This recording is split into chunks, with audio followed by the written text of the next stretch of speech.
Nobody said it was easy. Oh, it's such a shame for us to part. Nobody said it was easy. Oh, nobody said it would be this hard. Oh, take me back to the start. Coldplay? Oh, dude. Coldplay? Coldplay, but they're, Coldplay, but instead of like a bald guy, it's a guy with hair. How's that? How's that? Is that a good one? Has anybody thought of that yet? Has anybody thought about, like, giving the main singer of Coldplay, what's his fucking name, hair? Or is that, well... Well, I don't know. You probably wouldn't know anything about any of that. Hello, everybody. What's up? I'm gonna eat a funny chocolate before I die. Oh.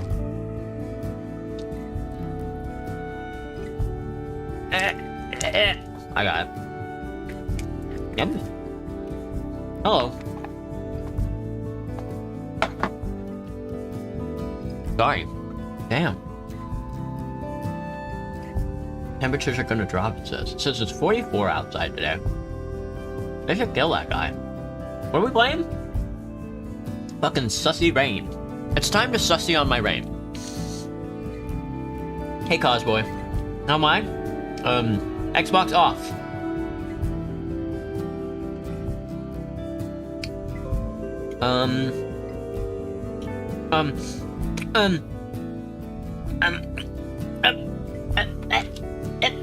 Alright, thank you, Rue Valley. You the best, girl.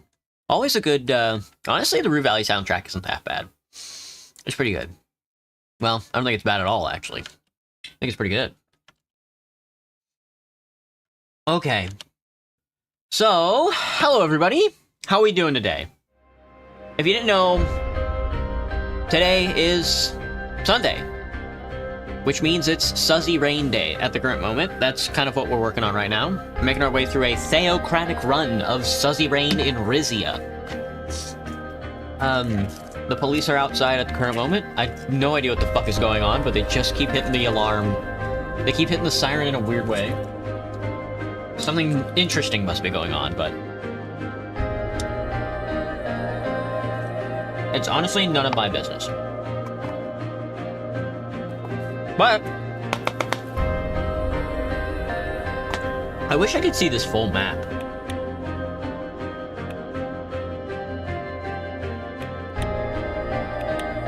You know, I think if you play Swordland, you can see more of the map than if you played Rizia.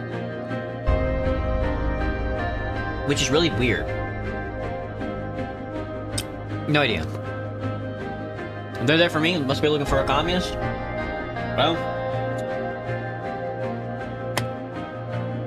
Well, it could be them. It's inside. They're gonna have to look inside, man. That's all I'll say. That's all I'll say. They're gonna have to look inside. The call is coming from inside the house. Alright. Where the fuck were we last time? And... let me turn the master volume down just a smidge. Alright.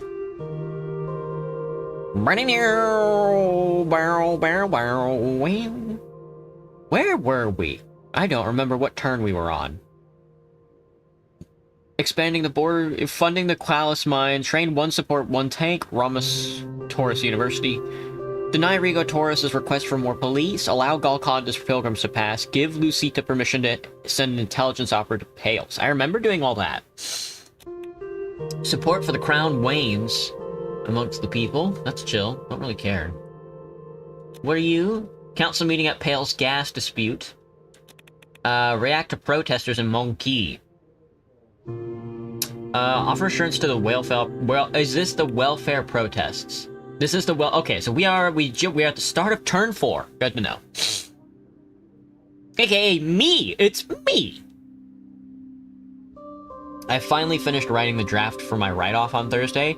It is not very good, let me tell you. It is hodgepodge. It is thrown together at the last second. It's really fucking bad. It doesn't occupy nearly enough time to actually get enough points across. It's fucked. I hope the BC goes easy on me. Well, we'll see. We'll see. Regardless, let's focus on the video game. So if you didn't know, we are going for a theocratic Rizia run. And let's find out what that actually looks like. A react to welfare protesters. Hey! Oh, hey, Just a Bug. Have any bugs today? I thought I had a bug. I had a bug earlier today. A buggle. Oh no, the bug that I had today was a piece of plastic. I was moving around the table and somebody was like, "Oh, bug." What if the bugs were inside us, Just a Bug? What if we were made of bugs? You used the word likewise today? Likewise. Very good. A substantial crowd has amassed at the palace tourist gates in Monqui, vocalizing their concerns over the lack of access to higher quality education and healthcare services. Some voicing concerns with increasingly difficult living conditions. The Crown can choose to disperse them, allow their peaceful protest, or offer assurances to improve welfare spending across the nation. We're going to offer the assurances. Promise increased health and education funds. Let's read the news. Lesbia adjusts tariffs on the ATO nations amid protectionist strategy. Lesbia has announced a measured reduction of tariffs on imports from ATO-aligned nations, signaling a step toward liberalization while maintaining protective measures for its domestic sectors. President Walker of Arcasia lauds this decision as a positive move, aligning with the Ventry City Free Trade Committee's push for more open trade policies. Lesbia's strategy illustrates the delicate interplay between fostering global economic partnerships and preserving national industry, a tightrope walk reflective of the broader trend toward cautiously opening markets without sacrificing homegrown economic interests.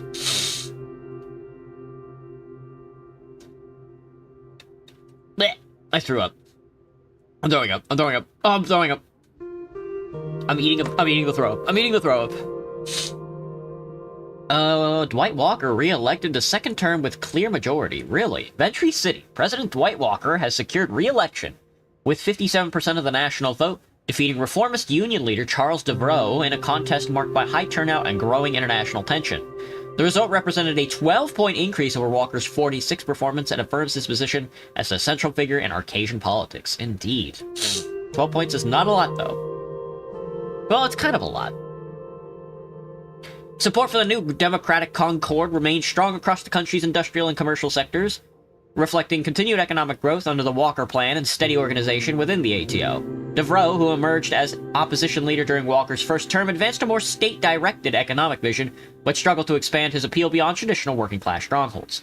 Foreign observers view the outcome as an endorsement of Arcasia's current economic and diplomatic direction, particularly amid increased friction with the Companion bloc. With the second term confirmed, Walker is expected to continue policies emphasizing liberalization and strategic coordination within the alliance. Unsurprising. Completely unsurprising. Corpse-sized mobile forces, as well as average power projection. Hello, Jinx. What's up? I'm your favorite? Oh, thank you. Clean up after yourself. I'm licking it. Protest at the palace gates. Thousands of protesters gathered outside the Monqui Palace, complaining about the state of our welfare system.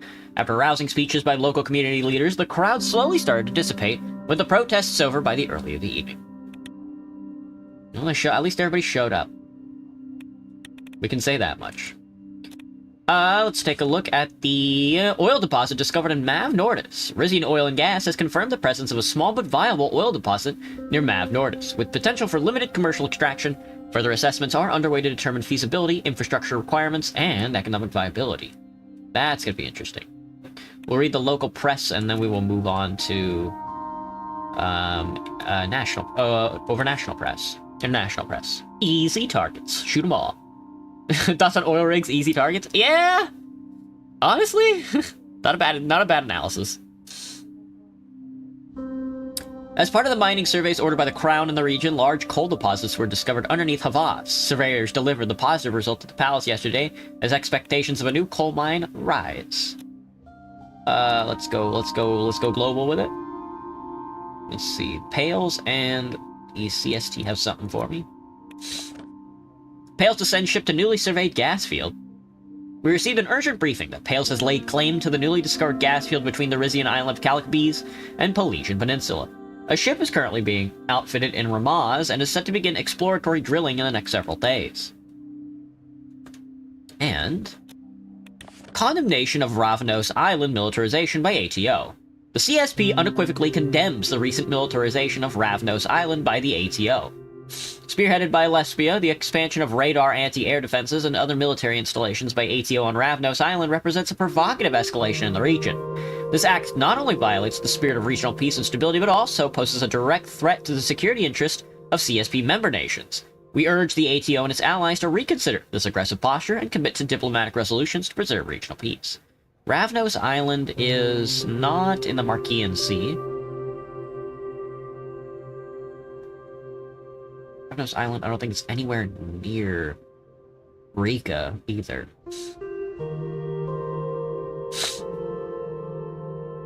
I don't think I can see it on this map. I think it's on the other side of the planet. Nordland.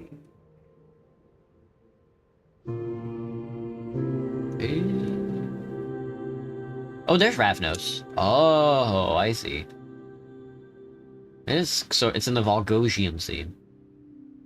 The Antician Islands. Juice. Falengo. Alright.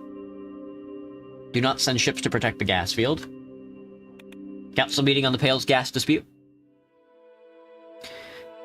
I'd called the council meeting in Fort Ailes to discuss our strategy in Pales' gas dispute. The city was named after its most famous building, a Volgish fortress that now served as the government headquarters for the Pales Administrative District.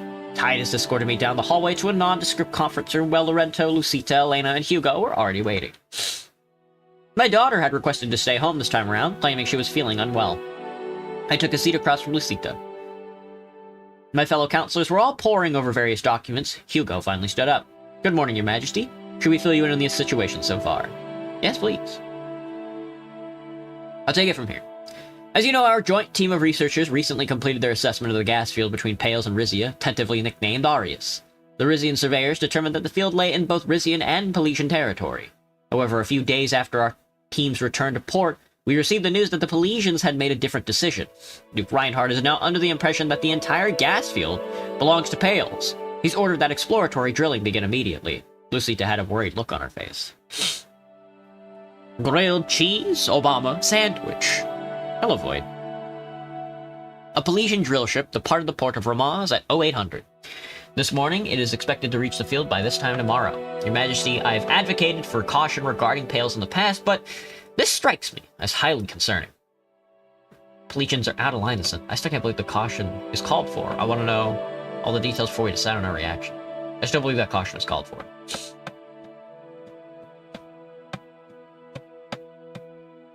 I share those concerns, Duchess. The Peletians were out of line to send that ship. A response from Rizia is certainly warranted. I called this meeting today to decide on a course of action. We have a meeting set with Duke Reinhardt in 2 days, by which time the ship will have reached its destination. It is my hope that the Peletians are still open to negotiating the field's ownership, and that is just a tactic to give an edge. You're getting ahead of yourself, Lorento. The king should be informed about the dispute as possible before heading to Pales. I want to know everything I can about the disputed field. Then where should we start, Your Majesty? Why is this a dispute? I thought our maritime borders were clear. They've been shifting over the past century. The late Emperor Valgos used to control the waters between Pales and Calicabes, but this area came into question when the island joined Rizia in 1855. Since then, both Rizia and Pales have variously claimed ownership of these waters and the resources therein. The borders that Rizia recognizes today are the ones defined by the 42 AN Directive on Offshore Resources. According to those, the field should be split almost exactly evenly between our two nations. Ah yes, Andor. A nation that has sovereign right to any undersea gas and oil wells located within 200 kilometers of its coast. And in case of overlap, no one country may exploit those resources without the other's agreement. Are both Pales and Rizia signatories to this directive? Rizia has both signed and ratified Andor. Reinhardt's predecessor signed the directive, but the Duke has yet to ratify it. The Peletians furthermore state that, as a sparsely populated island, Calicbe should not have the same maritime radius as mainland Rizia. It's fair enough. What are we even using Calicabes for anyway? Its strategic location between the mainland Mercopa and Kairut makes it a very useful port and naval base. We should not forget about the presence of the exiled ex-Duchess Angelica Saison. You know how much gas the field contains. Hello, Lawless. Hello, Lolliot. Oh, you're L? Hello, L. We still don't have the exact numbers, but the surveyors have confirmed that it's a lot. By possibly more than the current natural gas reserves of Rizia and Pales combined. In other words, whichever country controls the Aria's field will become Mercopa's next energy superpower. Does Rizia need the gas from the field? I'll be blunt, Your Majesty. Our existing gas reserves are dwindling. Our expansion of the Esquires field will increase gas production, though access to even half of Arias would yield better results. President Ewald Alfonso was pleased enough with our trade deal that he has hinted at offering us a stake in his own gas company, Gasm. But next year's Swordish elections may jeopardize that offer. Follow up that lead if you can.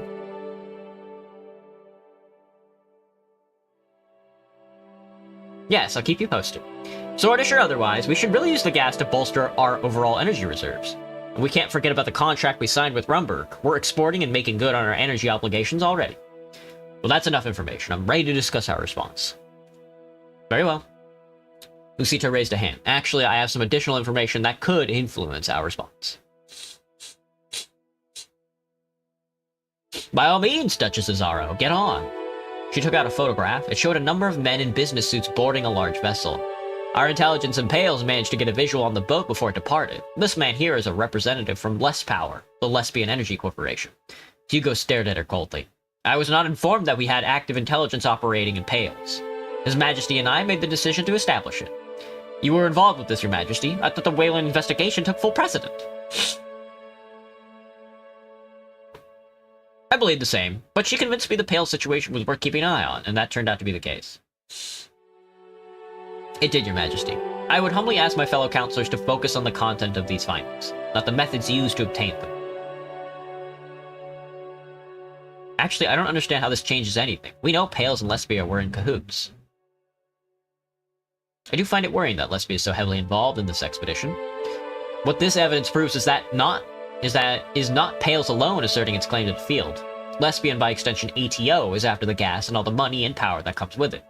This photo sends a different message to me. Could it be possible that Lesbia pressured Pales into claiming the field and sending the ship? If so, can we use that fact to drive a wedge between the two? Alternatively, we could find a compromise that involves all three of our countries.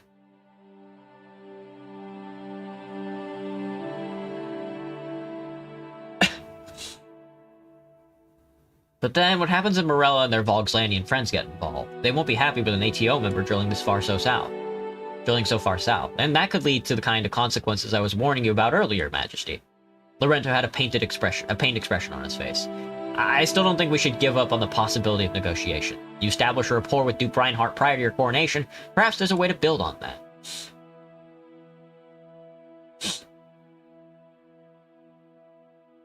That will be hard with Lesbia looking over his shoulder, but I will try to be diplomatic. You know how much I respected your father, but with you, I see a chance for a new approach. Shall we discuss our diplomatic options? Are you leaning towards any particular outcome?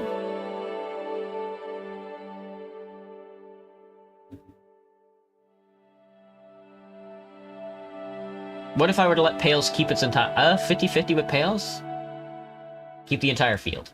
Given Rizia's current natural gas needs, we should not relinquish our claims on the field without seriously considering the consequences. Don't forget, Miss Werner, what we would lose from ceding the field, we might gain from a closer partnership with Pales and Lesbia. On the other hand, Mr. Esquipel, it will make us look weak, and the foreign powers will jump on the opportunity like vultures. True. My uncle's hand unconsciously formed a fist. Think about how much territory we have relinquished already, how much wealth we've lost because of it. I am certain that if we give up this gas field, the Wesheks will be even more emboldened to keep their grip on Zeal.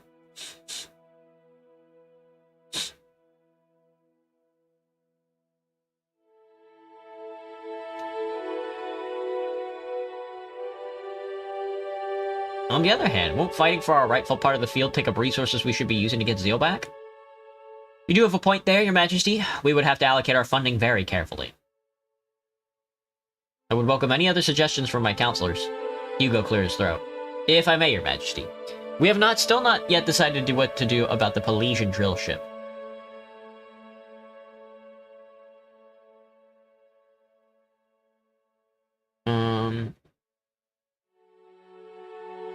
We shouldn't immediately interpret the ship as a provocation. This could all be a misunderstanding. Respectively, Your Majesty, the Polician's intentions are crystal clear to me. Even if Duke Reinhardt is open to negotiations, he sent this ship to rattle us. My suggestion is to rattle him right back. She spoke slowly, as if thinking out loud. With His Majesty's blessing, the Rizian Navy could surround the field, preventing the drill ship from reaching its destination. Lorento looked up in outrage. Are you in your right mind, young lady? The Navy! We'd be escalating the situation! Hey, Void.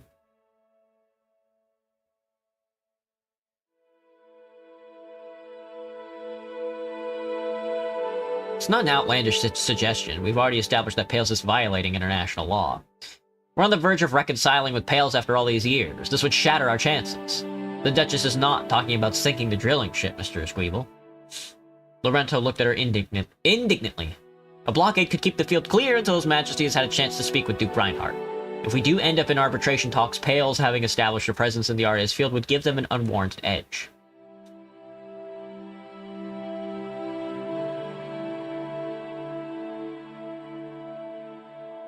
Even so, the risk of escalation is too high. It doesn't seem worth it.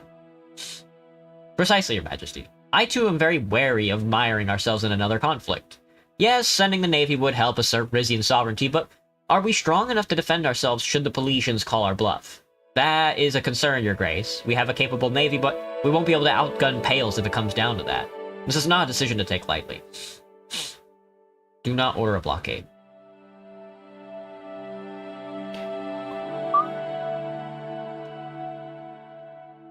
I agree, and I think we should exercise caution. I will meet with Duke Reinhardt before deciding our next steps. Lorento nodded, relieved. Very good, Your Majesty. I will get everything in order for your next meeting. Our naval forces will be on standby in case you change your mind. I pray to St. Ruig that will not be needed. I'll adjourn the meeting so Mr. Esquivel can get his proper preparations. We'll keep you abreast of any changes prior to departure for Pales. Thank you all for your time. The meeting drew to a close. I spent a sleepless night in Fort Ailes, wondering what would happen when the ship from Pales got to its destination. Oh, look, it's a piece of the puzzle now. The Arias offshore gas field. Is it on the global map? There's Calicobees. It's like here somewhere, or it's off the coast of Calicobees somewhere over here. What a fucking nightmare, dude. Do do do do.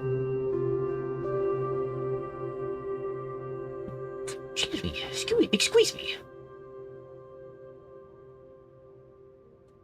Is that what the offshore drill looks like? That looks so silly. I love the little pieces. For Ailes. It's for Ailes, mate. For Ailes. Yum, ale. Better to have opinions than just a non-thinking drone. Not at the meetings. Not at the meetings. Our plans are measured in decades. Dardian Golconda's communities sheltering the BFF? Internal security forces have informed us that Rizia's Dardian communities may be harboring fugitives from the Bloodish Freedom Front in Wayland. As Victor Smolak's government cracks down on the separatist movement, an increasing number of Bloods are fleeing to Dardia. And from there to Rizia, via the Salabas Harbor, our security forces will monitor the situation closely as it develops. There are Golcondists among us.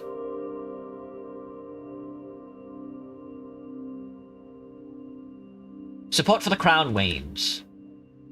Opinion figures show a steep drop in public confidence. Civil servants report pushback from communities. And state campaigns are met with indifference or ridicule. There are increasing delays in cooperation from some local opposition leaders who are growing wary of associating too closely with Pale's directives. We will win their hearts back soon. Indeed, I agree. Arcasia secures Pyrrhic victory in South Xena conflict. Really? Arcasia emerges from the South Xena conflict bearing the hallmarks of a Pyrrhic victory. But the toll of war casting long shadows over its future endeavors, the sustained campaign, although successful in reaffirming Arcasia's superpower status, has left a trail of devastation and populace weary of conflict. The implications of this prolonged military engagement extend beyond the immediate theater of war, potentially influencing Arcasia's strategic decisions in regions such as Central Line and Rika, its position within the broader Mercopan geopolitical chessboard. Indeed. Wayland restricts access to the Zeal region. Wayland has reduced travel across to the disputed Zeal region, making it particularly hard for non-Weshik citizens to visit the region. Local officials have cited security and risk of further terror attacks as a reason for temporary measure. Dasnurists. Rumburgian and Weshik are actually huge diaspora in Port Trezon. Damn. Then Lesbian and then Morellan. Interesting. Zoranism. Galkandism is a huge chunk, almost more than Reform Nurity. Holy, brother. Reform movement grows. Send energy to Vendosium. There we go. Confederacy of Vendonism requests support in the uprising. A question of support to the Confederacy of Vendonism?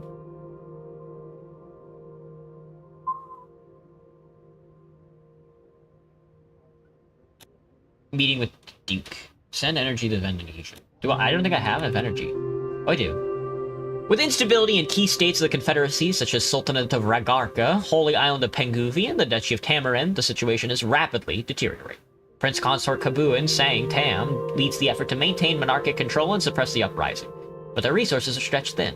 In a request for grace solidarity, Vendonism turns to the Guild for assistance. We shall send an energy.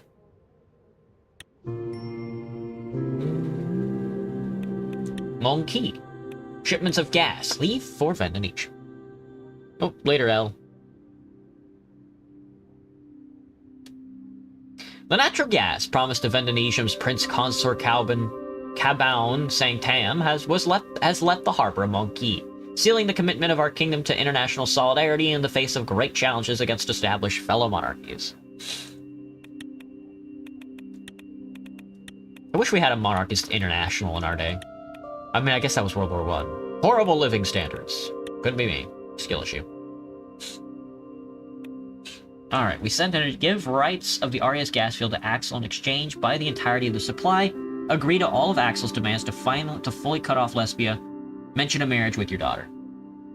Okay, I think I have enough money to do a full purchase.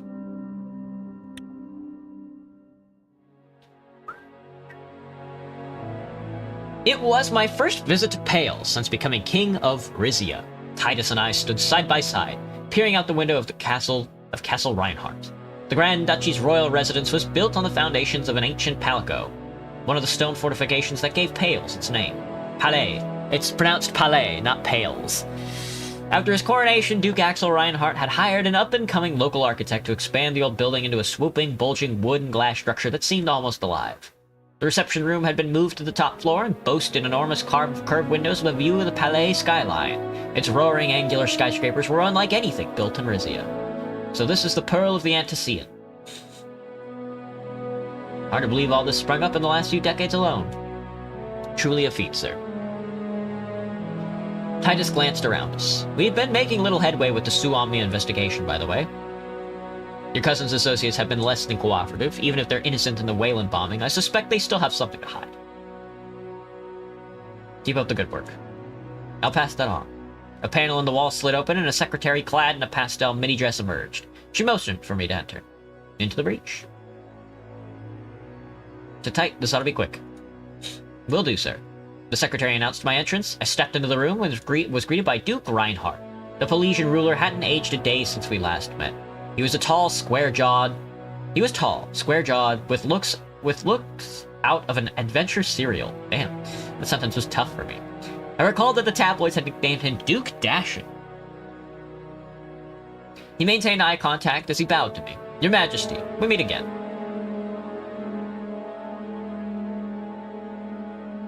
Bow. I returned Duke Reinhardt's bow. He spread his arms out wide. How do you like my castle? It's breathtaking. He raised an eyebrow. I wasn't sure about it myself, but when you're the leader of such an advanced economy, there's always pressure to keep up with the times. You know how it is. The secretary left, closing the door behind her. The Duke and I took seats on opposite sides of a wooden conference table.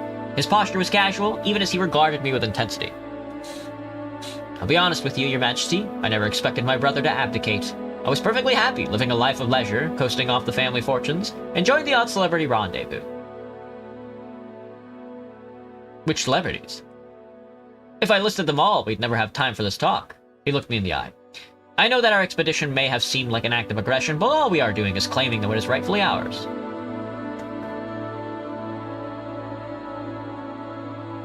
Rizia does not dispute your claim in the field. In fact, we're prepared to let you keep it.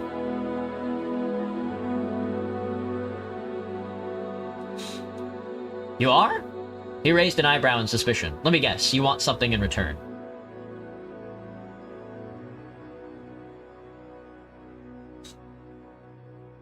Buy the entirety of their supply. I agree with all the access demands to cut off Lesbia. Of course I do, Your Grace. You must understand that Palais doesn't owe Rizia anything. By claiming the Arius field, we are merely asserting the sovereignty that your country has disrespected for so long. Please, Your Grace, let's not let the hostility between our families color our present relationship.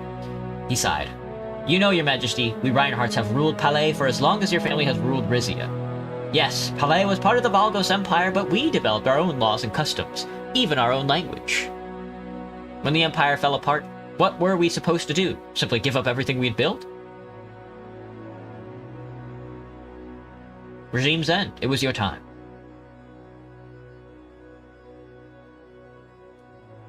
That wasn't your kingdom's decision to make.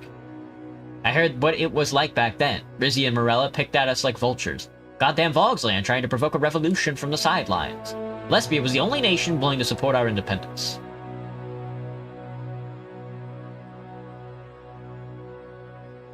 You should have never been put in that position, Your Grace. My predecessor's aggression was out of line. Thank you for acknowledging that, but it doesn't change anything.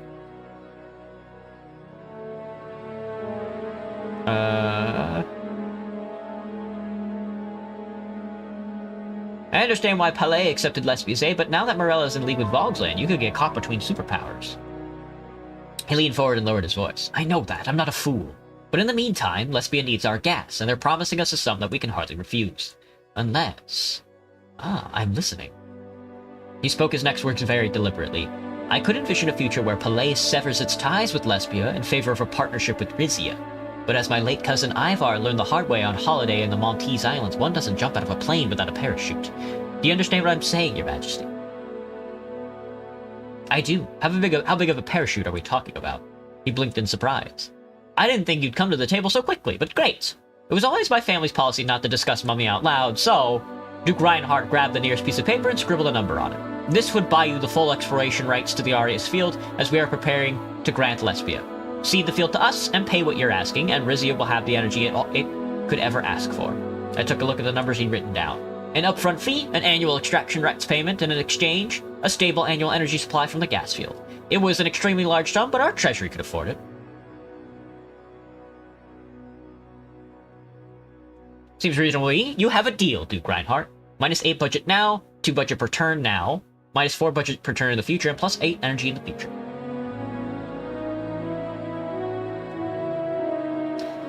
Agree to all Axel's demands to fully cut off Lesbia. Mention a marriage with your daughter. Really? A boyish smile appeared across his face. Perfect, Your Majesty. Now, if only finding a wife was this easy. Well, I do have a daughter. His lip twitched, and she's a beauty. But let's see how this gas deal goes before we get any closer.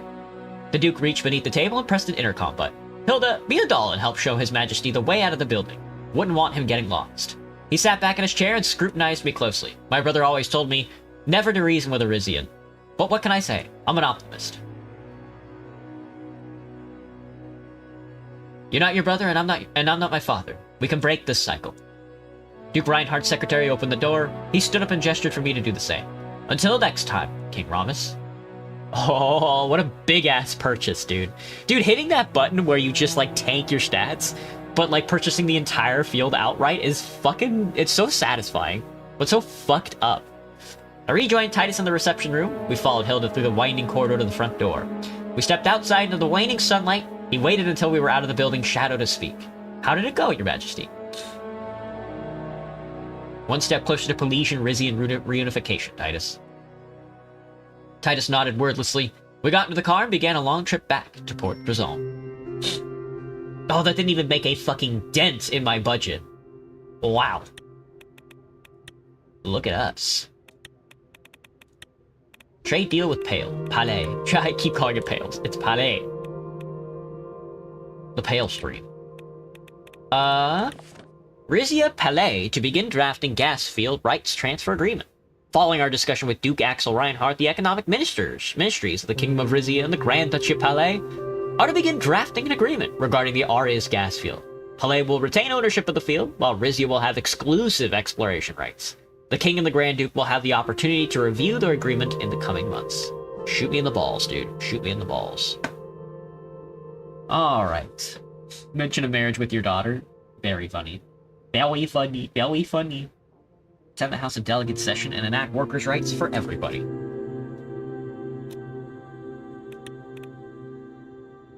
Oh. I don't know if I should do this.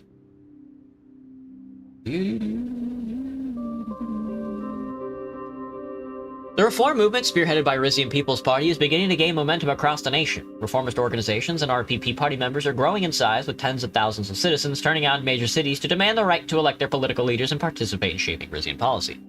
Now we sacrifice your balls? Chop them off. Feed them to the dogs. The Rizian intelligence is closely monitoring these gatherings, reporting concerns that the movement is growing steadily and may continue to escalate. They report that the RPP's call for a new constitution is resonating with the public, and the support for democratic reforms is gradually increasing. Take no immediate action?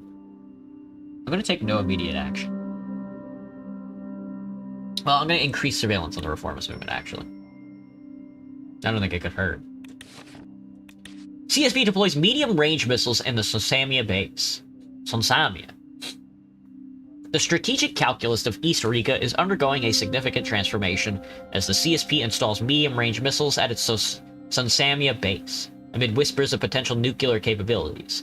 In a high-stakes exchange, Sonsamia has sanctioned the establishment of this military stronghold in exchange for a lucrative financial aid package denominated in billions of its national currency.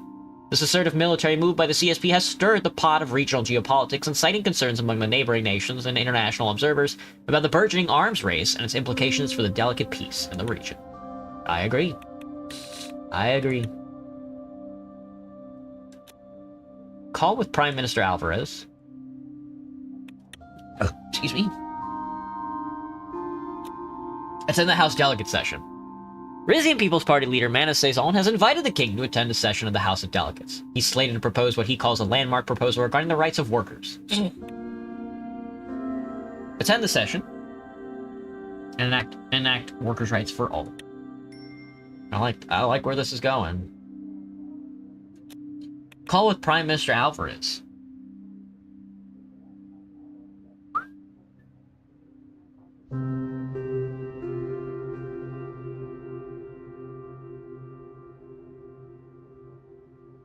We'll do the call, and then we can start enacting decrees, just in case I forget any. You are excused. It's been a week since my meeting with Duke Reinhardt in Palais. I had signed an official document ceding ownership of the Arias gas field to the Grand Duchy of Palais. Elena and the Palesian economic minister were busy drawing up our deal to purchase the exploration rights. In the meantime, lesbian Prime Minister Patricio Alvarez had contacted Lorento asking to speak with me. I was spending the week at my palace in Monquis. Lorento visited to brief me ahead of the phone call. He stepped in front of my desk and bowed. Good afternoon, Your Majesty. I trust you are well, Mr. Esquivel. Well enough, though I must say I am worried by the increasing tensions in southern Mercopa. We can expect improved relations with Palais now that we're on the verge of a gas deal. Furthermore, Morella and Derdia have expressed interest in purchasing energy from us. However, we mustn't forget about Wayland. My requests for an updated timeline on the Zeal handover have been repeatedly ignored. I'll do my best to diffuse tensions. Just call me Ramos the Diffuser. He smiled wryly. It's not entirely up to you. I hope the upcoming Alliance of Nations session in South Mercopa will provide us with some clarity. For now, though, we have Prime Minister Alvarez to worry about. What do you think he's calling? Well, he can't be happy that Palais has reneged on its gas deal. His country's energy demands have skyrocketed since joining ATO. I've heard rumors of massive new infrastructure investments, naturally involving the Prime Minister's own construction company, Alvarez Industries. And there's the matter of our shared interests in the Miftian International Trade Zone. He must also be aware of Morella's nationalization intentions. And that'll be all. I'm ready for the phone call. Very good, Your Majesty. I'll meet you afterwards for a debriefing. An assistant brought in the blue telephone that was used for calls with heads of state. At once at 3:01 p.m. it rang. Good afternoon, King Ramos. This is Patricio Alvarez.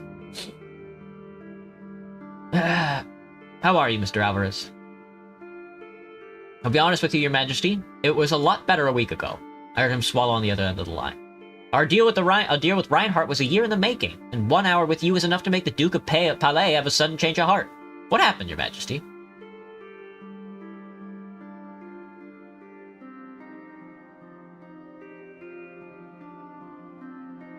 The truth is that Palais has always shared a closer affinity with Rizia than Lesbia. I may be new at this Prime Minister thing, but I know when someone is making a business mistake. Shelling out more natural gas than you need while Waylon is still treading all over you? Rizia's energy needs are greater than you presume. Are you building nuclear weapons? I don't think so. I'll tell you what. I've been following the situation in Zeal. Seems to me like you could use help with this debacle.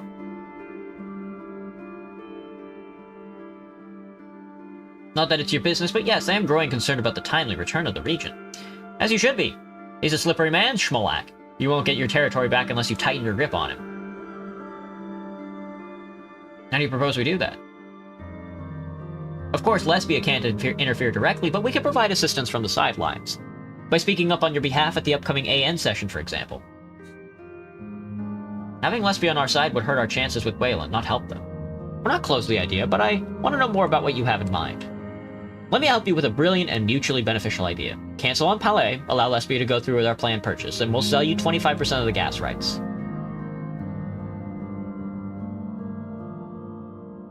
Makes you think Duke Reinhardt would still sell to you after offering the field to me. He doesn't have an alternative, does he? Reinhardt's practically a teenager. Turning to you is his version of a tantrum. Let me guess, he's talked you into paying for the infrastructure. All that money gone, for results you won't see for years, if at all. Eventually, Reinhardt will come back to us. I'm just trying to make sure Rizia is not left with nothing when he does.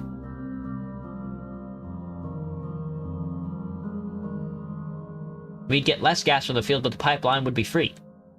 You got it. And if Arias turns out to be a dud after all, you won't have lost a cent. But it's up to you. Keep your deal if you believe that's what's best for the country. I do appreciate the offer, but my answer is no. Fair enough, Your Majesty. I'll see you in Kairut. Thank you for the call, Mr. Prime Minister.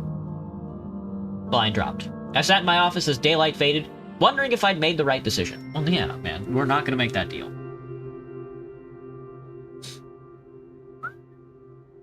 Why the fuck would we ever make that deal? Rizia and Palais reach peaceful gas agreement. The royal government of Rizia announced today that, following private talks between His Majesty King Ramus and Duke Axel Reinhardt, an agreement has been reached with the Grand Duchy of Palais over disputed Arias gas field, marking a decisive victory for diplomacy and regional stability. Oh, wow. Illustrating the power of peaceful negotiation. The exact nature of the agreement is not yet known. What is certain is that what could have turned into a nasty dispute between our two nations has resolved with typical tourist grace. Let me clean my glasses. I can't see, dude. I can't see anything. I can't see, mate. Me fucking eyes. Alright. Royal Herald? Royal Herald? Holy shit, 4 of these fucking things. Arcasia extends aid to impoverished free cities. Oh! Responding to a plea from Divine Spectre Andre, Arcasia has embarked on a foreign aid mission to the economically beleaguered Holy Federation of Free Cities.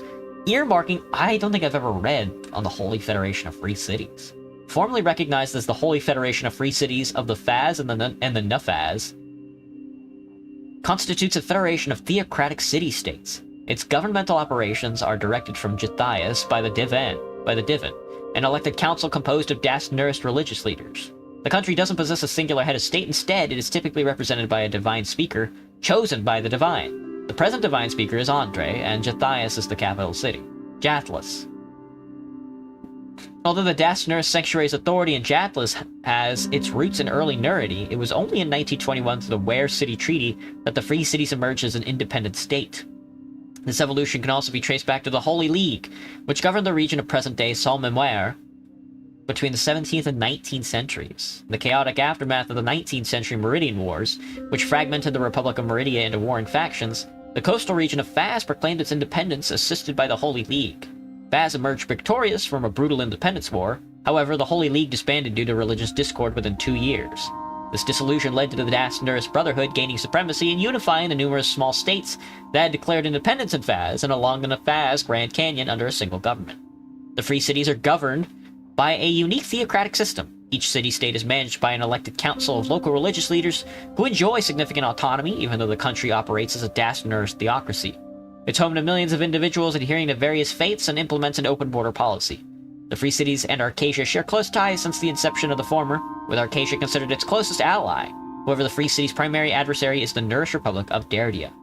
Known for its robust economy and commendable civil rights record, the Free Cities nonetheless experience restricted political freedoms. 6 of Neridi's 12 holy cities are situated within the Free Cities, transferring the region into a hub for the Dastaner's faith. The Free Cities attract millions of tourists annually due to their rich religious and cultural significance. It's a member of the ATO and the Organization for Mercopan Economic Development, and is part of the Alliance of Nations. Oh, I didn't know that. Beleaguered Holy Federation of Free Cities earmarking substantial resources for food security and industrial aid. The move, which sees the provision of critical textile machinery, is a calculated attempt to alleviate the Federation's economic distress while subtly countering the influence of neighboring powers Dardia and Morella. Arcasia assistance is poised to not only address immediate humanitarian needs, but also to forge a strategic ally in a region fraught with economic uncertainty and political maneuvering. Damn. Damn. The Free Cities, I think, are that fuck-ass strip of land. Yeah, right there. This fuck-ass strip of land right here, dude. OMEC reports decline in East Mercopan economic integration. The Organization for Mercopan Economic Development has released a report revealing a 3.5% decline in trade volume across East Mercopa. Oof! Originally forecasting 4% growth. Wow! OMEC's revised figures highlight the impact of disrupted supply lines and ongoing geopolitical instability. East Mercopa's economic integration rate has slowed to 1.2%, a significant drop from last year's 2.5%. The report reflects the mounting difficulties faced by regional economies as they contend with uncertainty and shifting trade alliances and a rapidly changing landscape. Yeah, I'll say. Rizia and Palais reach agreement on gas field. A gas dispute between the nations of Rizia and Palais have been narrowly avoided, sources tell Geopolitico. Political experts feared a clash when Rizia challenged the Grand Duchy's claim on the newly discovered undersea gas field known as Arias.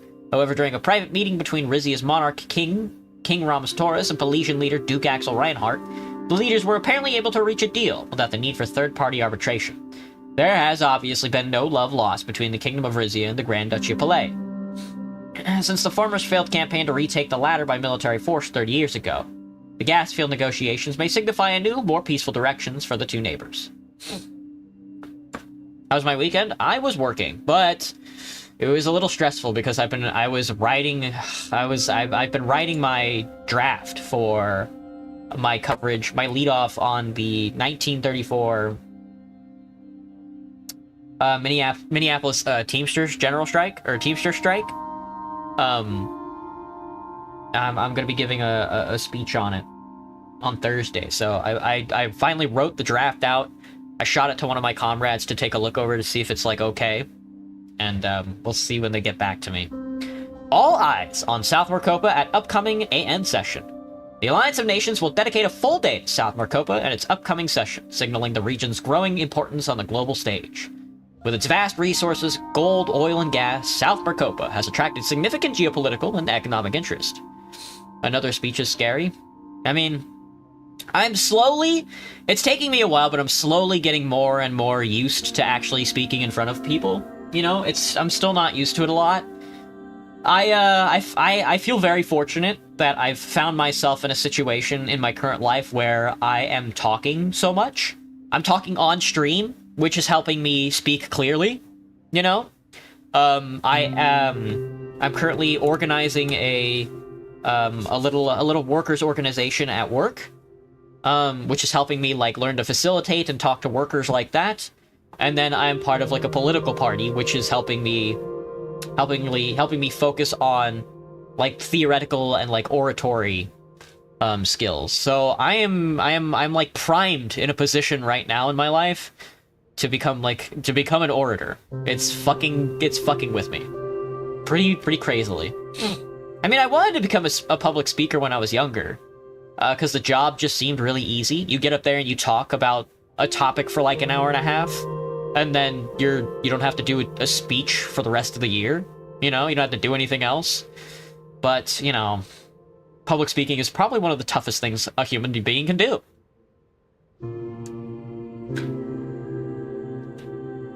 The session, scheduled for later this month, provides a platform for dialogue as tensions persist among Rizia, Waylon, Pales, Lesbia, Morella, and Dardia. Interesting. Alliance President Nines is expected to focus on mediating disputes and fostering multilateral cooperation to address the challenges and opportunities facing the region.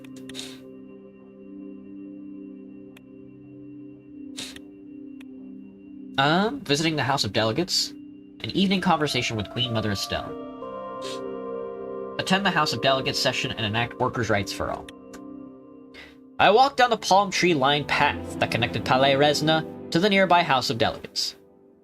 In contrast to the ornate palace, the house was essentially a plain concrete box. Its stripped-down appearance reflected its hurried construction. The only adornment was the phrase chiseled above the entrance, Ex Popula Risati, to the Rizian people. I made my way down the hall to the meeting room. Hugo rose to greet me as I entered the empty chamber. We took our seats atop the raised wooden platform in the center of the room. Directly below the platform were two podiums, one for each speaker. Wooden benches for the delegates were arranged in a circle around us. Welcome, Your Majesty. Talking, the hardest task a human can do? Yeah. I mean, in front of other people, though. It's one thing to talk to another person. It's a different to talk, like, in front of them, you know?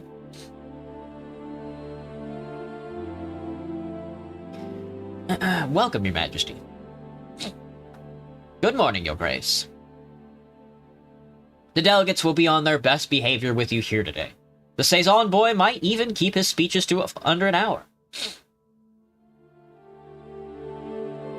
Based on what I saw at Salabas, I doubt it. His speech there seemed to have done a number on your daughter. Rebuilding relations with House Suzerain is a sound strategy, but we mustn't allow them to get too close to the throne. The clock struck 10 and the delegates filed in. Each wore a satin sash in the traditional color of his or her province, red for the Imperii, blue for Valenquiris, yellow for Cadres Monteclar, and green for Brennus. Next came the speakers. House leader Daria Darava walked out in a well-tailored crimson suit. She had a brisk gait and impeccable posture. The other delegates practically held their breath as they waited for her to take her place. You said she's a loyalist. Quite right. In all the sessions I've attended, she has never made a decision that didn't align with the interests of the noble houses. I noted the approving tone in his voice as he spoke of her. Next came Manus Sazal, clad in a black suit with a forest green silk tie. He waved to his fellow delegates, then to me. Especially if it's people you don't know. Hello, tester dummy. What game? What's this game? This is Suzerain. Wave back at him. I returned his wave. He smiled as he took his place. Daria picked up a golden bell and rang it once. Ladies and gentlemen, it is my privilege to call this meeting of the House of Delegates to order. Today we are humbled by the presence of His Majesty King Ramus, long may he reign. A few cries of long may he reign echoed among the delegates, particularly those in red and blue sashes. I'm here to serve you, esteemed delegates. I look forward to your recommendations. She smiled and continued. The Rizian People's Party has prepared a proposal that Mr. Sazal will submit before the delegates and His Majesty. The delegates will vote on whether to accept or reject it, but this is a non-binding recommendation. The ultimate authority rests with the King and the Royal Council. She flipped open a binder. It's a cool name, yeah. Today's session is regarding the Rizian Workers' Protection Act. Mr. Sazan, would you like to explain more? Gladly, Madam Speaker. The past 2 decades have seen a marked increase in workplace accidents, particularly in the sectors of mining and manufacturing. The experts have consulted with have pinpointed several factors responsible for the rise, chief among them a shortage of skilled labor and growing pressure from our trading partners. Simply put, our corporations have been cutting corners at the expense of human health and safety. Our industry's continued reliance on guest workers who are paid and trained less than their native Rizian counterparts is exacerbating the problem. Now, our cross-industry coalition of employees and guest workers have bravely approached the Rizian People's Party with a list of requests to convey to our fellow delegates as well as His Majesty. Among these are standardized workplace safety protocols, upgraded protective equipment, benefits for those injured on the job, and regular site inspections by state authorities. And of course, financial penalties for corporations that fail to meet these requirements. Madam Speaker, Your Majesty, surely you agree on the urgency of this proposition. Rizia's great industries will not flourish as long as our workers are suffering. I looked to Hugo.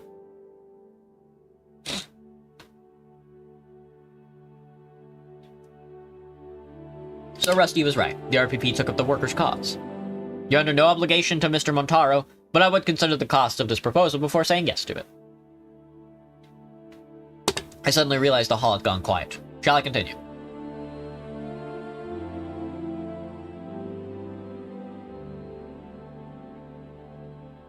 Please go on. I didn't mean to interrupt. Manus cleared his throat. As I was saying, my party and I believe that healthier workers will lead to a more prosperous society. What we invest in these measures now will pay off tenfold in the long run. Daria sharply knocked on her podium. All eyes turned to her. Forgive me, Your Majesty, but I cannot let my opponent continue with these lies.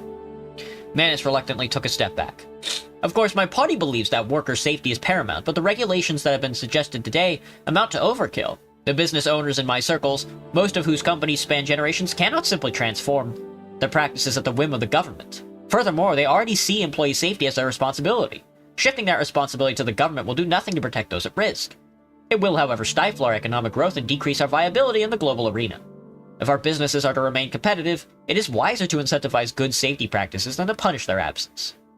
Madam Speaker, you're on the board of a construction company yourself. Would you ever advise that it voluntarily undertake the measures we're describing?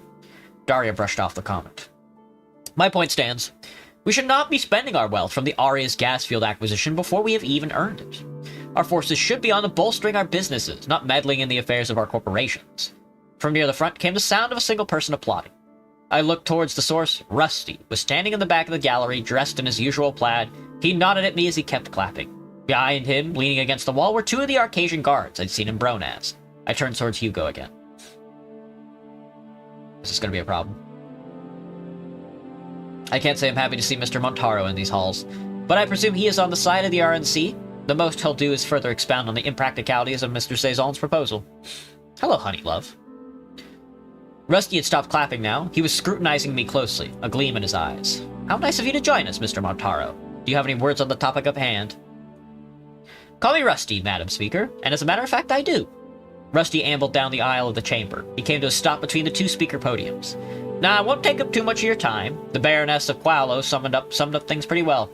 But I wanted to offer my point of view as a humble business owner of common birth. Now, the Rizian Standard Dictionary defines gold as a yellow precious metal used in jewelry and to guarantee the value of currencies. I stayed silent as he continued. But in Rizia, it's so much more. Commoners who have never even touched a ducat still feel proud to live on shores of gold, as we sing. But our shores would never have been golden in the first place if our monarchs had listened to the naysayers like Mr. Suzerain here. Your Majesty, your predecessors knew that there can be no prosperity without hard work.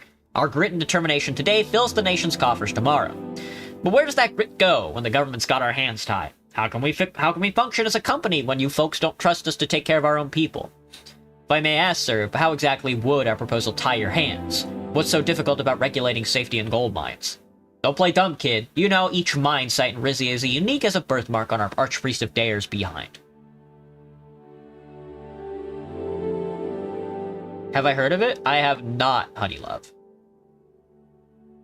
Scandalized chatter broke out amongst the delegates. Daria banged her gavel for silence. Point is, there is no one-size-fits-all protocol for regulating what we do. The environment, the ore density, the tech behind being used, it all varies, even within parts of the same mine.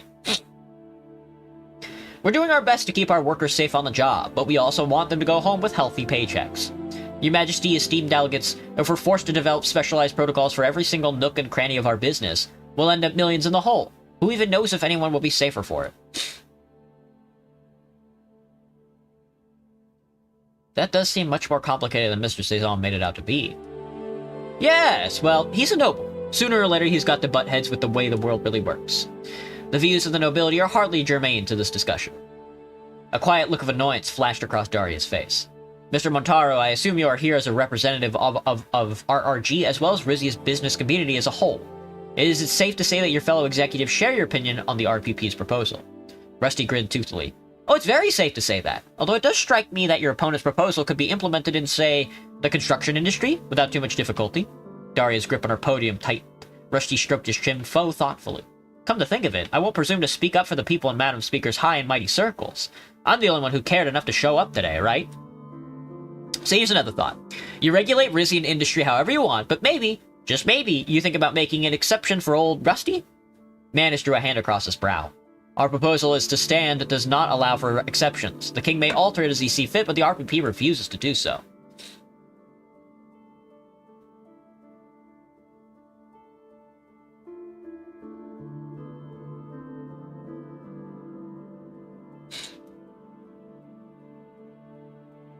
I don't agree with Mr. Montaro's argument one bit. It doesn't make sense to regulate some industries and not others.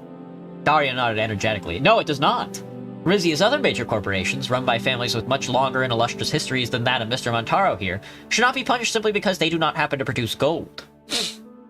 Does my life feel useless, Honeylove? No. Not mine. Sorry. Does yours? I'm sorry to hear that. If you do. I heard whispers of agreement from several other RNC members that you would refer to these perfectly reasonable suggestions. Yours does? I'm sorry to hear that, Honeylove. As a punishment is indicative of where your loyalties lie, Madam Speaker. Hugo calmly spoke up. The time for a vote is drawing close. To be clear, Mr. Suzerain, you do not wish to amend your proposal to take into account Mr. Montero's comments? I do not, Your Grace. The King may choose to accept or ignore them at will. Then you have the floor, Madam Speaker. Thank you, Your Grace. As a reminder to you and His Majesty, this vote serves to demonstrate the opinions of the Rizian populace and its non-binding recommendation. All those in favor of the RPP's worker safety protocol, raise your hands. About a quarter of the delegates, mostly those in green sashes, put a hand in the air. Those in favor of encouraging Rizian businesses, all businesses, to develop and enforce their own safety protocols on a voluntary basis. The rest of the delegates, an overwhelming majority, raised their hands. It's because your classmates and teachers just say shut up, and I only have one friend right now. So I just stay in your room? Oh, I'm sorry, Honeylove. That's rough. Yeah, school is no fun. I mean, school is no fun if you aren't in a lot of the other social circles.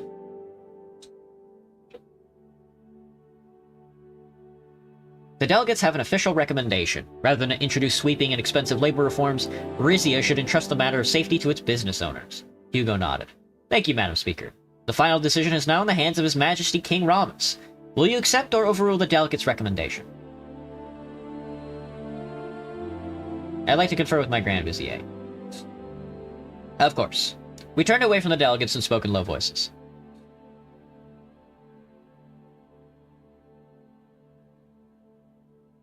What do you think about Rusty's exception idea? Could I decide to be exempt from the RRG from new regulations? You're the king. Of course you can. It would save the kingdom money, it would send Mr. Montaro over the moon, and it would partly placate the complainers in the RPP. However, it would have a significant effect on Rizia's other corporations, many of which are owned by nobles such as Baroness de Rava and her constituents. Here's what I've decided. Everyone in the room went silent as they awaited my next word. House of Delegates and enact the workers' rights for all. I overrule the recommendation. The safety measures suggested by the RPP will be implemented in all industries with no exceptions. Rusty glared at me, but said nothing. Madam Speaker, let the record show that the king has overridden the House majority. Noted, Your Grace. Daria made a note in her binder, then looked up at Hugo and myself. If she was bothered by my decision, her face didn't show it. Once again, I thank His Majesty for blessing us with his presence today. Grand Vizier Hugo Torres for presiding over the session. An honor as usual, Madam Speaker. My fellow delegates and esteemed guests, this meeting is now adjourned. Any follow-up questions will be addressed in future sittings. She rang the bell again and the room began to empty out. As the guards escorted me and Hugo toward the exit, I noticed Rusty still standing in the hall with his arms folded. For what it's worth, you made a good case. Much obliged, Your Majesty. No hard feelings. We'll get to work on those regulations straight away, but I wasn't kidding about our gold output suffering. At least the new mining callus will keep us in the black, just about. I've got to head out, spread the bad news. See you real soon, Your Majesty. Your Grace. He bowed to me, then jauntily straightened up and walked to the door. Hugo shook his head with disdain. You were right not to grant him an exception. That man's ego does not need any further inflation. Still curious how he found out the day's session was taking place. It would be most unlike Speaker of De Rava to inform him. As we stepped outside the House of Delegates, I saw Baroness Suzerain waiting to greet us. Shake his hand. I extended my hand. He hesitated for a moment, then shook it eagerly. Your Majesty, thank you so much for attending today's session, and for implementing our proposal, of course.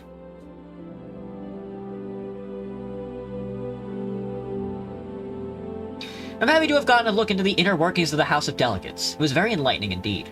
You're welcome to attend as often as you'd like. Hugo gave him a thin-lipped smile. Congratulations, Mr. Suzerain. I'm sure you and your party will be celebrating today's triumph. Manus's eyes traveled involuntarily to the street where one of the Rusty's guards was helping the gold magnate into a shiny black Cadilla. A look seemed to pass between the two of them. What it meant, I wasn't certain. Indeed, Your Grace, His Majesty's ruling was much more than I ever could have hoped for. I won't trouble either of you any longer. Thanks once more, and good afternoon.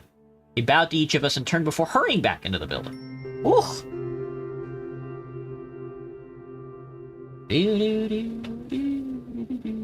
You never hated school, but you never liked it, Cherry? Yeah, my school life was A blur.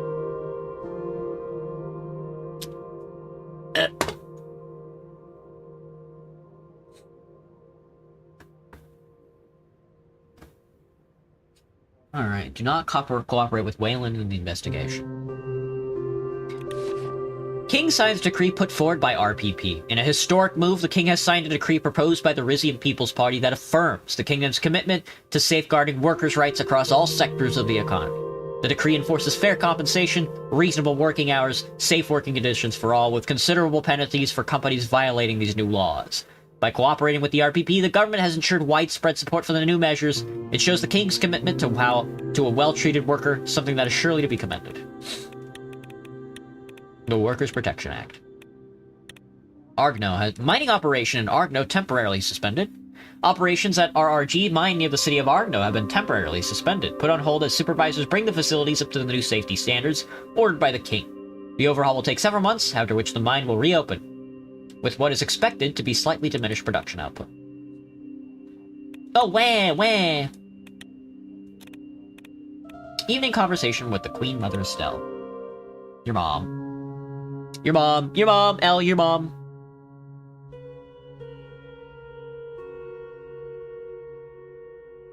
It was night before my trip to Kairut for the Alliance of Nations meetings.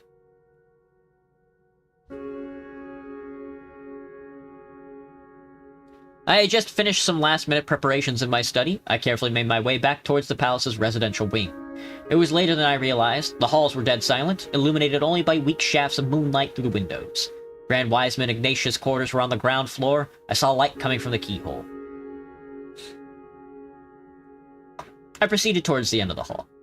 Just before the stairs was the entrance to Vina's room. Through the door I caught the faint strains of her voice. I passed Vina's door and walked up the stairs. I reached the top floor, across the hall from my bedchamber. The Queen Mother's door was open a crack. I looked in. My mother was standing out on her balcony, her back turned toward me. I heard her whispering softly to herself. Good evening, Mother. She looked startled for a moment, then smiled. I'm surprised you're still up. You have a long day ahead of you. She lit a cigarette and blew smoke out into the gardens. All set for tomorrow?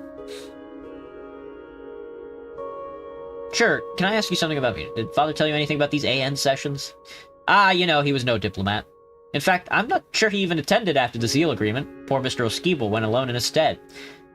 You are planning on addressing the elephant in the chamber, aren't you? Which elephant? There are so many. I wonder that you world leaders could squeeze in amongst all those pachyderms. But I was referring to Zeal, or have you forgotten that the handover deadline is imminent? We need our land back, no matter what kind of announcement Victor Schmolak has up his sleeve. How do you know he's going to make an announcement? My whisper networks aren't what they used to be, but wives still talk. Any advice for how to act, then? I say don't stoop to his level. Make him look like the tyrant he is. Speaking of which, how is that muscle-bound lunk of yours proceeding with this investigation? Things will take a while, you know. I do hope the investigators turn up something we can use. I shudder to think of what might happen if the handover deadline arrives before a culprit is found. If this doesn't work, we'll try something else, but Zeal will be ours. Yes, I know. Excuse my impatience. She stubbed her cigarette out on the balcony railing and sighed. Well, it's about time I got some rest. Yes, me too. I hope Pablo ironed your pillowcase. You can't go addressing the AN with creases on your face. Thank you for all your advice. What's a mother for? I wished her good night and left the room. I heard her light click off. I returned to my quarters to see Titus take his post outside my door. I wonder how long he'd been shadowing me for. Dude, everything's rhyming. You're gay and have 3 moms. That's crazy. That's cool, though. Hey, Tesser, what's up, man? In my room, Pablo had already packed my suitcase and turned the bed down. I climbed into bed, but was too distracted by thoughts of the day ahead to sleep. Oh, would you look at the acceptable workers' rights? Look at us. Hegel tightens Galmland trade. Chancellor Hegel in Vogsland, in a deft strategic pivot, is recalibrating the nation's economic ties within the CSP. By tapering off trade with Galmland, Hegel is prompting to strengthen ties with other pact members, reflecting a concerted effort to consolidate its economic future within the sphere. This economic shift may serve as a bellwether for internal CSP relations as Hegel navigates through the intricate web of intercoalition politics.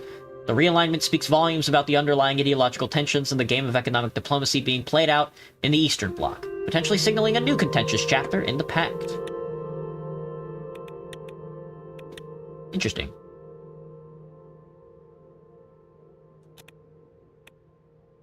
The Contuavo family sends official invitation to uncork of the Rhombus the Red. Lord Edward and Lady Sefina Contuavo have officially invited the entire Rizian royal family and council to attend the uncorking ceremony for their coronation wine. Rhombus the Red. Harvested and bottled in honor of the king, it is to be sampled for the first time at the Contuavo vineyards in Qualis. A number of suites in the vineyard's luxury villa have also been reserved for this occasion.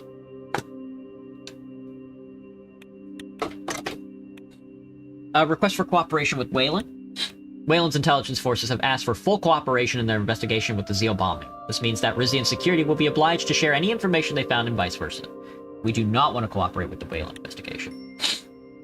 Ooh, they aren't gonna like that. They aren't gonna like that one bit. The Miftian International Trade Zone. Average rent doubling every 18 months.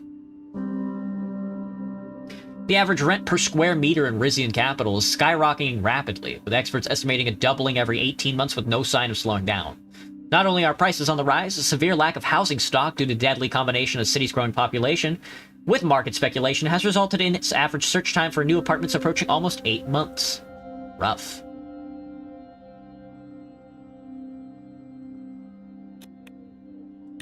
Regional Environmental Conference held in Valenqueiras.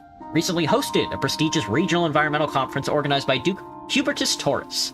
The event brought together scientists, researchers, and journalists from around the world to discuss conservation, land preservation, and sustainable resource management. During the conference, Duke Hubertus gave a presentation on the underwater current he discovered in the 30s. To conclude the event, Duke Hubertus welcomed guests to the renowned Grand Valenqueira Hotel, known for its luxurious amenities and iconic casino, providing a fitting end to the conference.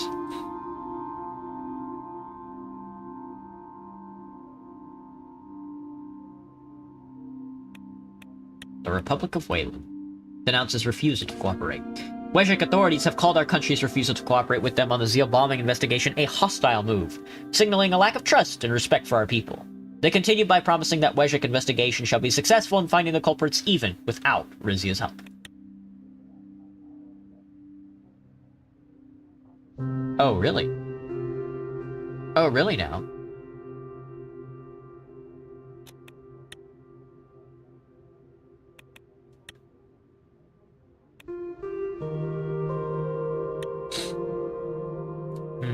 Interesting. Interesting. Alright, let's go to the AN meeting. This one takes a while.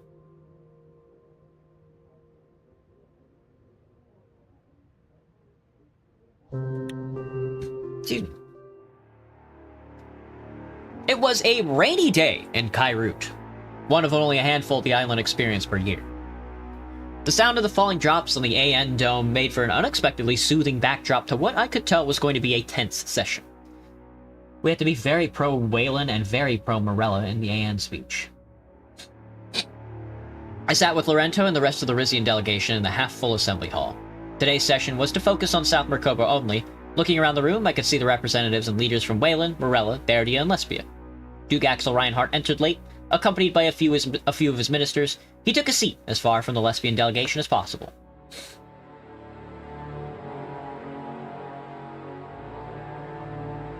Wave.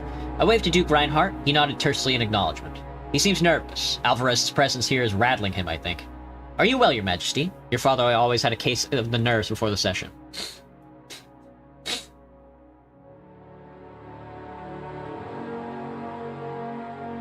I'm fine, Mr. Esquipel. I appreciate your concern. We turned our attention to the front of the room as President Ephraim Nines entered. I hereby welcome our esteemed delegations from nations of South Mercopa to this special session. We have many leaders to hear from today, so I will keep the opening remarks to a minimum. First on today's docket is Prime Minister Alma Sultana of the Republic of Morella.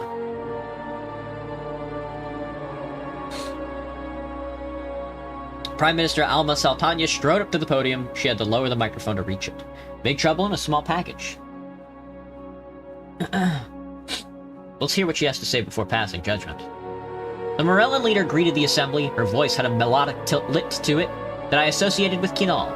Mr. President, esteemed leaders and distinguished guests, it is my honor to speak in these hallowed halls for the first time. I come before you as a representative of the New Morella, a country committed to breaking free from the shackles of our oppressive past. A country that is truly aligned with the Aean values of justice, solidarity, and human dignity. And one that is proud to build bridges with those who share our vision of a more equal society. She nodded towards the upper seats of the assembly room. I looked behind me to see Volkslandian Chancellor Emmerich Hegel applauding fiercely.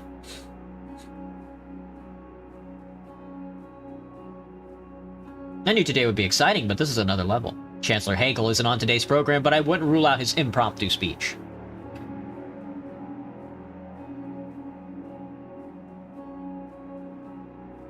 It is time of transition for Morella, but as we redefine our principles and our partnerships, one fact becomes abundantly clear.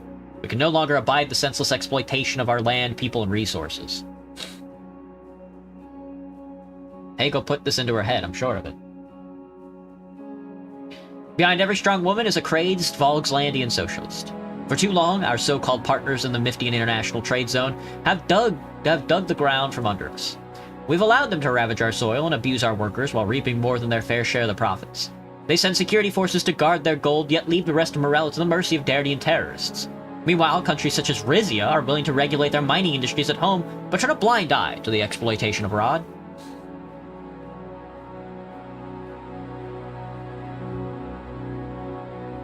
It's true, we should apply the same standards to MITs as we do in Rizia. And we can, if you're willing to fight another uphill battle with Mr. Monteiro.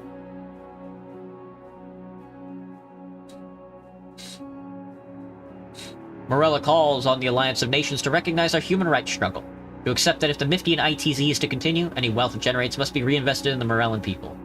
Brava, Madam Prime Minister! Chancellor Hegel is standing now. The other Aean guests turn their heads to his direction. As a fellow stewards of the International Trade Zone and fellow soldiers in the fight against imperialism, the nation of Volksland supports Morella in its journey. Are you sure that he can't get her into the CSP? Not until Morella improves its military, which may be the reason for this sudden interest in nationalization. Hegel sat back down. Nines motioned for Prime Minister Saltanya to continue. I thank all of you for your attention today and look forward to forging a brighter future for the people of South Mercopa. All of them. Lorento turned to me as the Morellan Prime Minister wrapped up her speech and returned to her seat. It seems the trade zone is going to be more of a sticking point than I thought.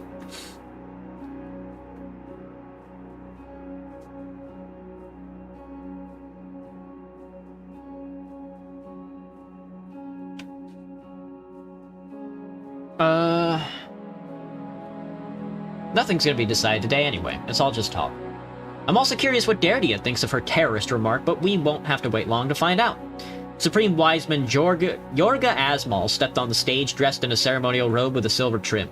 Before speaking, he waved his hand in the air 6 times, representing the 6 pillars of Galkandism.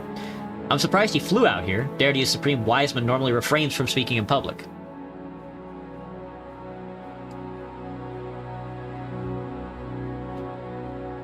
Whatever he has to say must be important. I admit I'm very curious. The Supreme Wiseman spoke in a deep baritone. Dear great and powerful leaders of South Mercopa, in the name of Prophet Ruick, I salute you all. I am humble enough to know that we men alone cannot decide the fate of a continent, not without God's guidance. And it is God who has guided me here today. We are one of the few nations brave enough to let themselves be ruled by his law, but we are also a country like any other. Yet our attempts to find common ground with our neighbors has been rebuffed over and over, solely on the account of our beliefs. I looked over at where Alma Saltanya was sitting. She was openly scowling. The Prime Minister of Morella accuses us of violating her borders. Yet it was not so long ago that we were one country.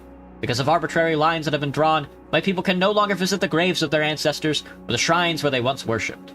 Every single one of us, Dardia, Morella, Rizia, Wayland, we all have different views. Yet we are all united by the divine path of Saint Ruick. It is my humble request that we Dardians be able to follow that path as we have for centuries. Sounds reasonable enough. But does what he's saying justify the violent acts committed by Dardian pilgrims? On that note, concerns have been raised about the missile tests my country have been conducting. Our aim has only ever been to protect our people and way of life. It is God's will that we use this technology not for evil, but to contribute to global security and stability. Alma Sultania started laughing. He's right, you know. Humans made these weapons, but only God can guide us to use them the right way. Then I hope he guides the Supreme Wise Men in the right direction. Oswald puts his hands on the podium. How far we have fallen, that the only country in South Maricopa where the pillars of nerdy still stand tall is treated as a laughingstock. You all speak of superpowers, but I know there's only one superpower we need to worry about. He pointed upward. The sooner our nations come together under him, the sooner true peace and prosperity can be relieved. Supreme Wiseman Oswald made a pillar sign again as he exited the stage. Halaita. A man of strong faith indeed, but faith alone won't be able to solve his country's problems. But now it's time for the real heavy artillery. He gestured to an aide to begin taking notes as President Nines announced Victor Schmolak. There were some whispers from within the room as Wayland's president stepped up to the podium. He silenced them with a theatrical shushing motion, then continued. Oh god, here we go. Look at this nerd. Dear fellow leaders, I wish I could say I was happy to be here, standing as one of the 6 proud nations of South Maricopa. And yet I feel only sorrow. Sorrow that our magnificent region has let itself be torn apart by forces greater than ourselves. I speak, of course, of Arcasia and Rumburg. He isn't wrong. Our countries could be allies if we rid ourselves of foreign interference. He could start by getting rid of his own ties to UC. Convinced of the idea that might makes right, they sow discord among us in order to strengthen themselves. Wayland, poor war-torn Wayland, must pay the highest price. Who among you can deny ATO's involvement in the Wayland Civil War? Or Rumburg's shipping of arms to the bloodish separatist movement? Nobody in the hall said a word. Victor looked at me directly. It is my everlasting regret that when Wayland was at its weakest, our direct neighbors opted for an alliance with a nation that has sought to harm us at every turn. I do not blame the great kingdom of Rizia for its decision, but neither can I ignore that for the past 20 years, Rumburg has maintained a presence to both our north and our south. In light of that, I cannot simply accept that Zeal bombing. That the Zeal bombing, the most heinous terrorist act to occur in Wayland since the Civil War, was the work of a few rogue agents. Rizia has been investigating the organization that we believe to be responsible, but is it a tactic to throw us off track? Rumburg isn't beneath such subterfuge. What is to stop such violence from reoccurring? What will happen to the Wejiks who have made Zeal their home once Rizia and by proxy Rumburg regain control of the region? Good night, honey love. I hope you feel better in the morning. I am a man who respects the rule of law, yet I cannot put my country people at risk by abandoning the territory while these questions still hang in the air. Stay silent. I sat still and kept silent. This is why I have decided to invoke the AN Threat Mitigation Protocol for treaty obligation to delay the return of Zeal until that risk is neutralized. Gasps and murmurs rippled through the crowd assembly. I felt many pairs of eyes on me. I didn't say anything. This is unprecedented, Your Majesty. No nation has invoked this protocol since the signing of the AN Charter nearly a century ago. The murmurs in the room were growing louder. President Nines banged a gavel for silence. If I may continue. It is not my intention to keep custody of the Zeal region forever. The sooner that safety and security are restored, the sooner we may begin preparing for an orderly transition. I hope for swift cooperation from His Majesty, King Ramus, and my fellow South Maricopan nations. Together we are strong. He raised his arms in expectation of applause. None came. None of our neighbors is openly taking Wayland's side. That bodes well. Victor shook his head and left the stage. I politely applauded as he walked away. I'll get in touch with Wayland's foreign ministers as soon as we're back home. There may still be a way to straighten things out. Now let's see if Prime Minister Alvarez has any words on the subject. Why is he up there? Prime Minister Patricio Alvarez was next. He straightened his tie as he approached the microphone. Mr. President, may I just start by voicing my heartfelt support for this fine organization and the role that it plays. Were it not for the AN, there would be no way to stop our country's petty quarrels from devouring the world. Which, ladies and gentlemen, is precisely what's in danger of happening today. I speak, of course, of the conspiracy to nationalize the Miftian International Trade Zone. Chancellor Hagel stood up again. Alvarez ignored him. Let us not for 1 second believe that Morella is acting of its own accord. The long arm of the Catanian Security Pact is behind us. By giving in to Prime Minister Sultania's demands, the nations of Lesbia and Rizia would be effectively paying to increase the UC sphere of influence.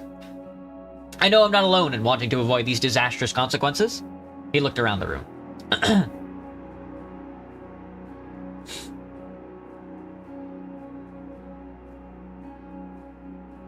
Do nothing. I stayed silent. Prime Minister Alvarez waited a beat, then continued. I will remind Morella and Vogsland that the Alliance of Nations is watching, as is ATO. Any attempt to seize the international trade zone by unlawful means will be met with retaliation. That will be all. I was expecting more commentary from Vogsland. The day's not over yet. Looks like Palais is next. Oh, here we go. Who shat in your cereal? Well, I did. Hello, Roland. What's up, man? Duke Reinhardt stepped up to the podium. With the spotlight on the Pelesian leader, I could see that he had stubble on his chin and dark circles under his eyes. Poor Axel must be a bundle of nerves. It's his first AN address, and he's quite inexperienced. Duke Reinhardt cleared his throat and shuffled a few papers around. As the leader of the youngest nation in southern Mercopa, I am humbled to be in this great hall.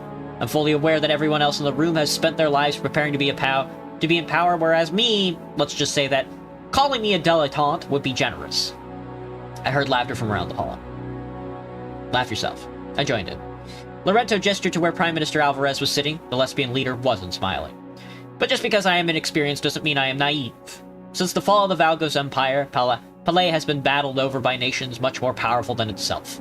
The Grand Duchy may be small, but it is not a plaything. Look at the art, literature, and thought that has come out of Palais in the last 30 years. Look at our technological innovation. He glanced up at me. Our new energy partnership with Rizia is a signal of Palais' entrance onto the greater global stage. Patricio Alvarez was silently stewing in his seat. King Ramos and I represent a new kind of monarchy, one that is young, flexible, and in line with modern values. I invite my other colleagues in this esteemed organization to engage with us as equals, irrespective of the way we have been treated in the past. Furthermore, fucking criminal! Duke Reinhardt looked shaken by the interjection. Well, as I was saying, we Pelesians... No, I cannot stay silent while you make your entitled demands. Your family used Palais as a base to pillage the Xenon continent. Everything you had, you stole from someone else. Rather than give it back when the revolution forced your hand, you begged the capitalist swine of Lesbia to help you hold on to your ill-gotten gains. I beg your pardon, Chancellor Hagel, but I am not responsible for my family's sins. But you're happy to profit from them, aren't you? Up there in your glass castle. I'll tell you, Duke Reinhardt, the cracks are beginning to show. You cannot talk to the Duke this way, Chancellor Hagel. Be silent. Hagel frowned at me. You are equally culpable, Your Majesty. The days of both of your monarchies are numbered. Chancellor Hagel, this is your last warning. Do not interrupt today's session again. Very well. I've said all I needed to say. He glared out from his seat as Duke Reinhardt finished his speech. He tapped on the mic nervously. I see the Chancellor is still resentful that the people of Palais have chose the firm leadership of the Reinhardt family over the chaos of revolution. Yes, the Grand Duchy aided in the colonial aims of the Valgos Empire. But like Vogsland, we are ready to put this past behind us and look towards the future. We simply have a different vision. Palais may not yet have truly earned its spot on this assembly, but it is my hope that it will. His voice had regained its full confidence now, and any nation that attempts to stop us from doing so will be met with strong and resolute response. He rushed back to his seat as chatter erupted from the rest of the assembly. It's certainly been an eventful session, Your Majesty. I hope you're ready for your speech. I'm as ready as I'll ever be. I took a deep breath as President Nines announced my name. Lorento gave me a quick smile of encouragement, and I left my seat. I stepped up to the podium to a smattering of applause. The delegations from Wayland and Lesbia stayed pointedly silent. Most respected leaders of South Mercopa. My monarchical forebears instilled in me a great respect for the institution, for this institution and its values. Seen over and over throughout history, our nations can accomplish much more together than we can apart. But such bonds do not always form organically. Sometimes they must be fostered, other times forced. I am so saddened by the division plaguing southern Mercopa. I am aware the comments made by President Victor Schmalak early in the session demand a response. Wayland's failure to return Zeal for what it is, a flagrant violation. The AN threat mitigation protocol can only be invoked.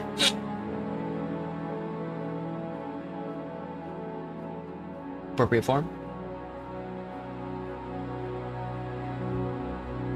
Very pro-Wayland. His invocation of AN protocol was completely understandable. The transition of Zeal cannot happen unless security is restored to the region.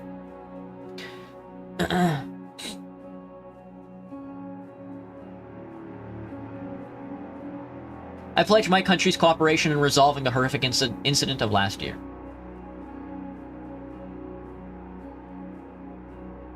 I'm confident with a safe and secure transition can still be arranged with minimal delay. I'm willing to invest however much time it takes in order to get our territory back. Our alliance with Rumburg comes secondary to our relationship with our direct neighbors. Victor Schmolak applauded from his seat. He had a placid expression on his face.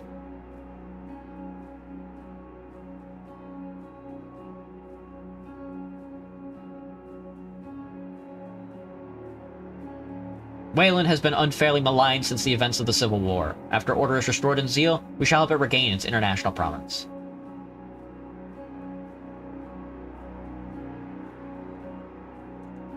The assembly hall went silent. Lorento grimaced slightly. Moving on.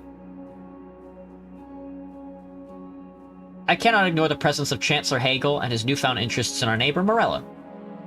I saw Hagel lean forward in his seat intently. Very pro-Morella.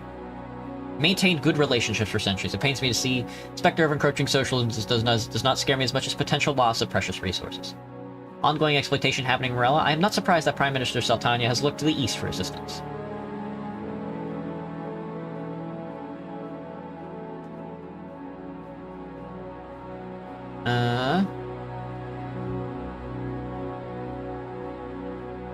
As Morella's longtime allies, we are prepared to offer what assistance we can in building a more equitable mix. Prime Minister Saltania began applauding. Hagel looked pleasantly surprised. If Rizia must make sacrifices so that Morella may prosper, so be it. Prime Minister Alvarez and the lesbian delegation were speaking in worried whispers. President Nines again gestured for silence, then motioned for me to continue.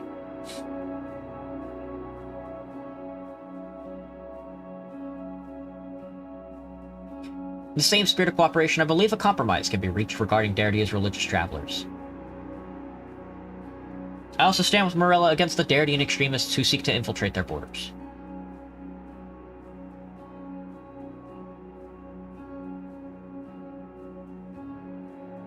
The division of the former Empire Meridia has pitted brother against brother. The violence must end.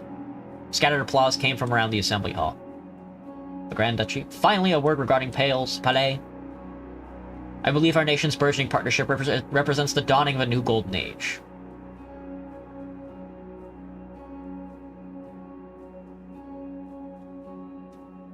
Both of our families have made it through bloody revolutions because it was the people's will. We both wish to end the cycle of violence started by our predecessors.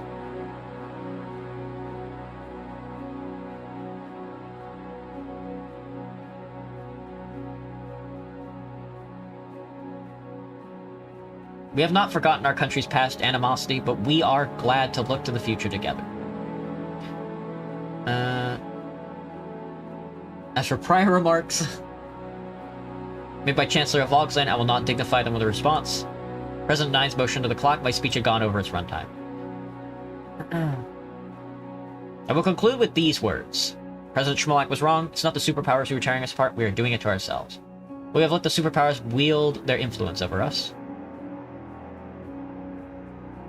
But in the end, we are still all humans under a single god. But I hold out hope that we may find our way back to each other. Thank you. I sat down and Aide handed me a glass of water. Well done, Your Majesty. It'll take a while to digest the ramifications. Let's update on all this once we're back at Rizia. Filing back out of the assembly hall, I noticed the sound of the rain on the dome had stopped. Another sunny day in Constantium. Constantium needs nuts. Hey, Graham. I haven't been shot in the head yet. I tried, yeah. I do try. Hello, Vince. Excuse me. What's the deal? Diplomacy? AN threat mitigation protocol has been called. I want to see if... Territory of Zeal? Ariana Taurus Association leads peaceful protests against Wayland's AN decision. In the week since Victor Schmolak's AN announcement, the Zeal branch of the Ariana Taurus Association has spearheaded a number of peaceful demonstrations meant to show the Wayland government that the citizens of Zeal want to be Rizian once more. The association spokesperson has vowed the demonstrations will continue until Zeal is returned.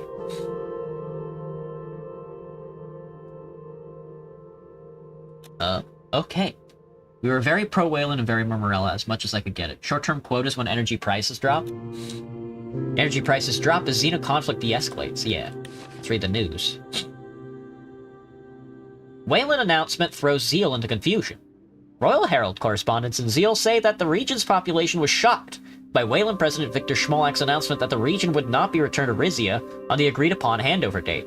In a move viewed as a serious violation of the bilateral agreement signed in 1926, President Schmolak announced in Kairut that, due to national security concerns, the Zeal region would remain under Wayland's administration indefinitely.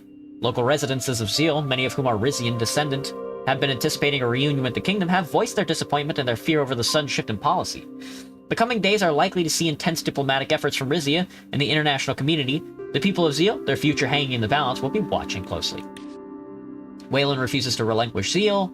Logslandian Chancellor interrupts in AN session. Significant reduction of Arcasian military presence in war-torn region. Kinal emerges as strategic ATO hub. The Republic of Kinal, positioned at the crossroads of key maritime corridors and land-based trade routes, has become an essential hub for the Alliance. Leveraging its geographical advantages, the nation now facilitates critical logistics support, provides oversight on the volatile region of North Xena and South Mercopa. Kinal's growing role reflects its heightened geopolitical significance and alignment with the Alliance's broader objectives. This alignment has strengthened its position as a pivotal player in the global diplomacy, advancing its national interests while supporting regional stability. Interesting.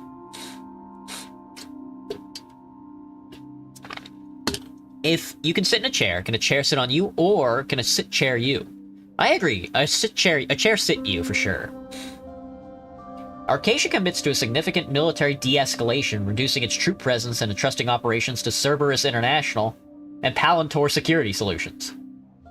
This withdrawal indicates a pivot to a strategy of decreased conflict intensity and anticipates the stabilizations of once turbulent regions. The move has immediate effects on global markets, with energy prices showing signs of stabilization, and reflects the diminishing clout of the CSP in key territories like Narashima and Zelina. As Arcasia reassesses its foreign military commitments, the repercussions for regional stability and power hierarchies are set to stabilize. Yeah, man, sure. Whatever you say, brother. Whatever you fucking say. Ah, Ramus the Red Walk. Alright, energy price drop. The easing of tensions in Xena has sent a ripple through the global energy markets, driving prices down. While this benefits consumers abroad, it cuts into the profitability of our energy exports, straining state revenues. Impose short-term quotas to control supply. Done. Oh, Dardia has... Whoa, Dardia, what's up? Unfriendly. Everybody hates me.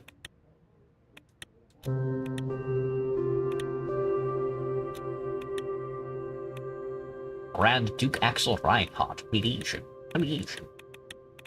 Global energy prices are now low.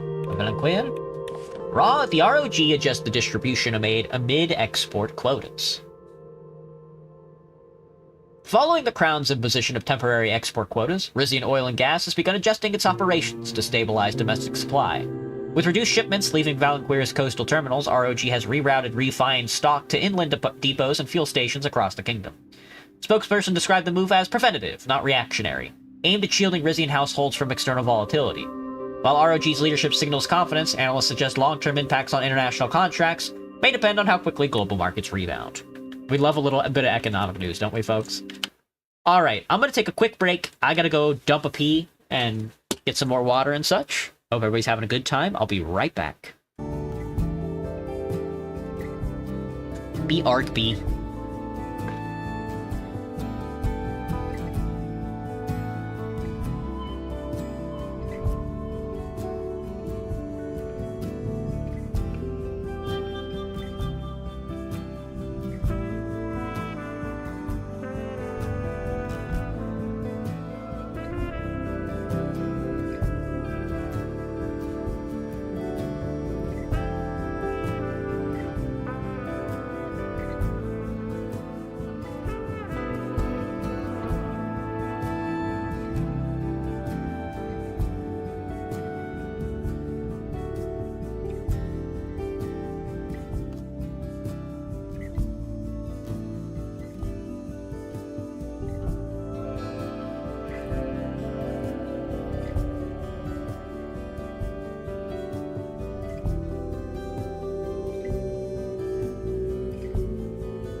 Hello, video gamers. We are back.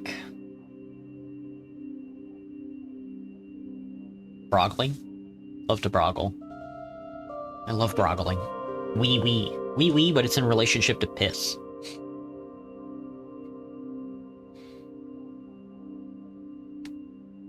Short-term quotas on energy. Play the drinking game. Show interest in Papal's poems. This is optional, but unlocks legalization of homosexuality if you want. That's very funny.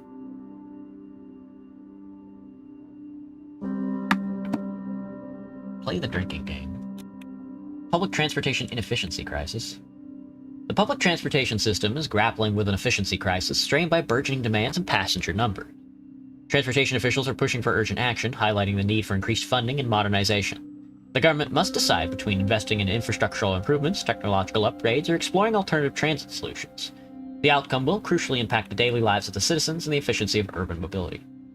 Rizian infrastructure network is our backbone. Alright. Did I fall in the toilet? I did not this time. I did almost smash my foot on my washing machine, though, which would have been no good. Probably would have screamed. Vital rail link fails. Due to technical issues affecting a vital railroad switch near Cados, train traffic between Port Trizon and Monquis has been cut. While the issue is likely to be resolved within a few days, the closure of vital railway is affecting not just passenger traffic, but also the transport of goods between Monquis' harbor and the rest of the country. Ramus the Red. In the fertile fields of Calas, the Contuavo vineyards were among the oldest in Rizia. They were run by a revered winemaking family, now in their 5th generation, who had long ago been awarded noble status for the fine wines they provided to the kingdom. Tonight, they had invited my family and council over to the ceremonial uncorking of their latest vintage, Ramus the Red, bottled on my coronation day. It was now ready for drinking. I wished I was in more of a celebratory mood. Wayland announced that an AN had plunged the country into panic. I was besieged by demands to take action to get Zeal back. And as gas tankers were venturing off from Monquis, Port Trizon, and Fort Ailes to Rumburg to filling our natural gas exports every single day. For now, all I had to do was open a wine bottle, but even that was politicized. Hugo had stressed the importance of keeping the Contuavo family loyal to our house.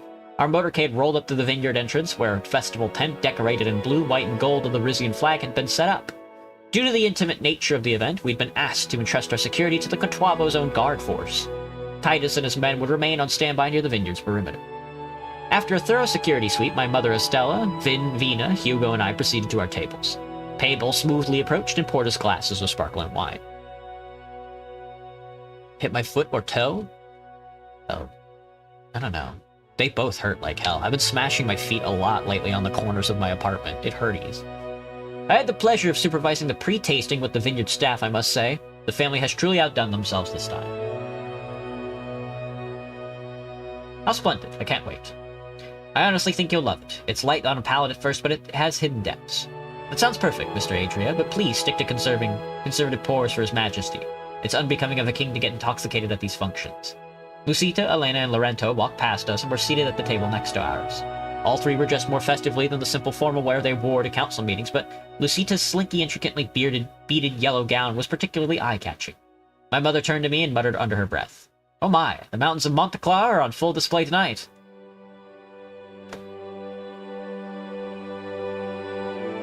And how? Vina rolled her eyes in disgust. I still don't understand what we're doing here, especially with all that's been going on.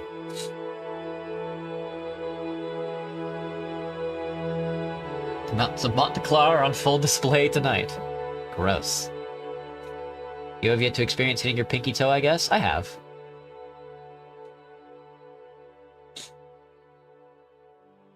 Politics, Your Highness, in case your foreign situation escalates, will require the support of House Taurus in our home province more than ever.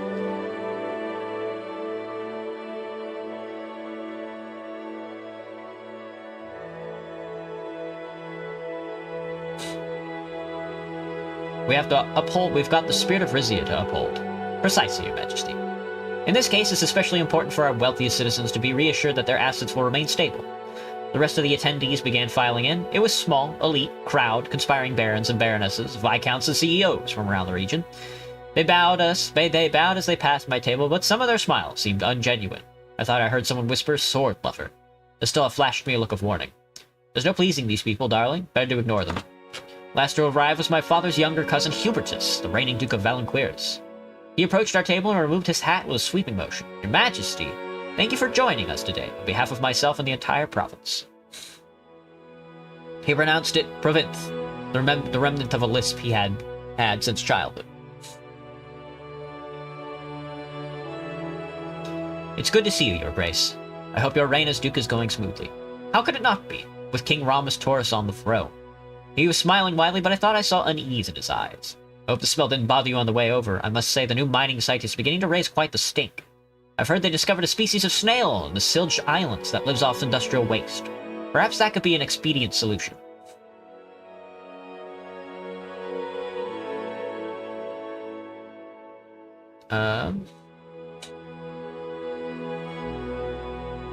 Your scholarly mind never stops working, does it? Rest assured your king has everything under control. Thank you, Your Majesty, I never doubted you. We'll have to catch up later. Everyone's growing impatient for the grand uncorking. Quite right. I won't keep them waiting. After everyone had settled in, the head of the winery gave a short opening greeting, then welcomed me onto the stage.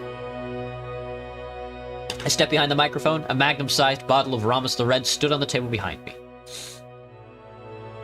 My esteemed fellow nobles, ladies and gentlemen, gather here to celebrate the fruits of our land, our land. To our fine province, the foundation upon which this kingdom stands.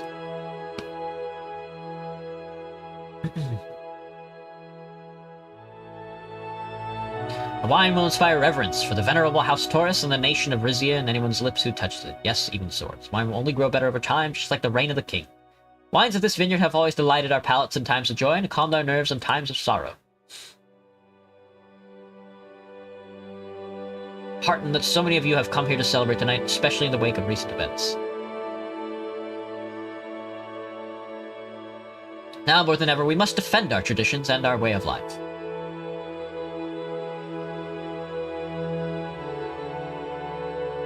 I am a proud son of Valanquiris, and I assure you that my home province will always come first for me.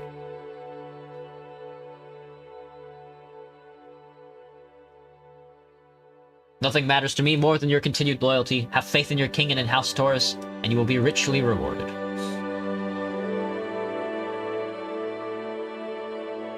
By this time next year, we'll be raising a glass of Ramus the Red to reunited Rizia.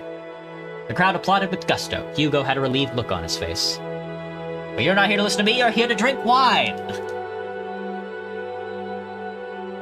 I heard cheers as representative of winery handed me a ceremonial corkscrew in a glass.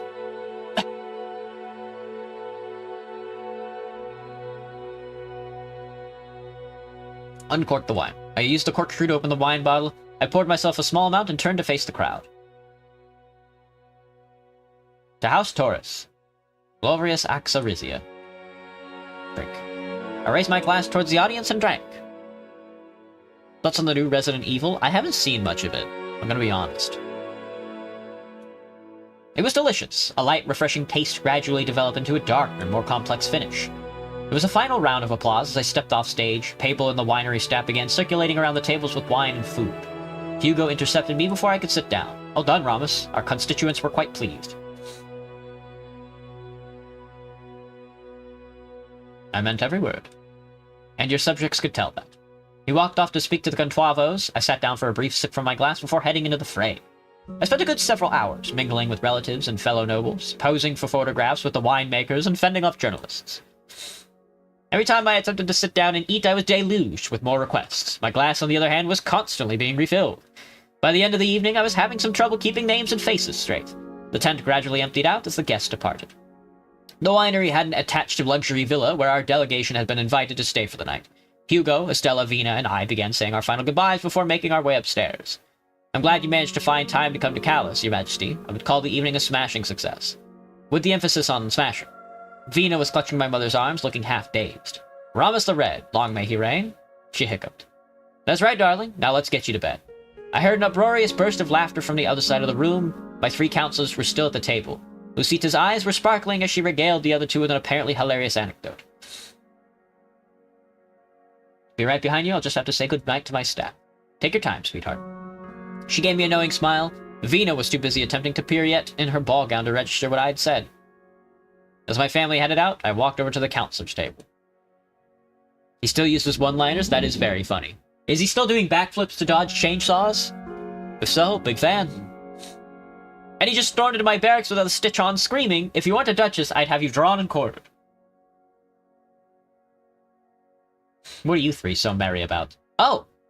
She, Lorenzo, and Elena immediately straightened up and stopped laughing. Your Majesty, the Duchess was telling us about the time she hit her commanding officer's fatigues while he was swimming. It was a dare back in basic training. I had to scrub the kitchen floor for 3 weeks, but it was worth it. It's part of the drinking game, Your Majesty, a rather infantile one. Can I play?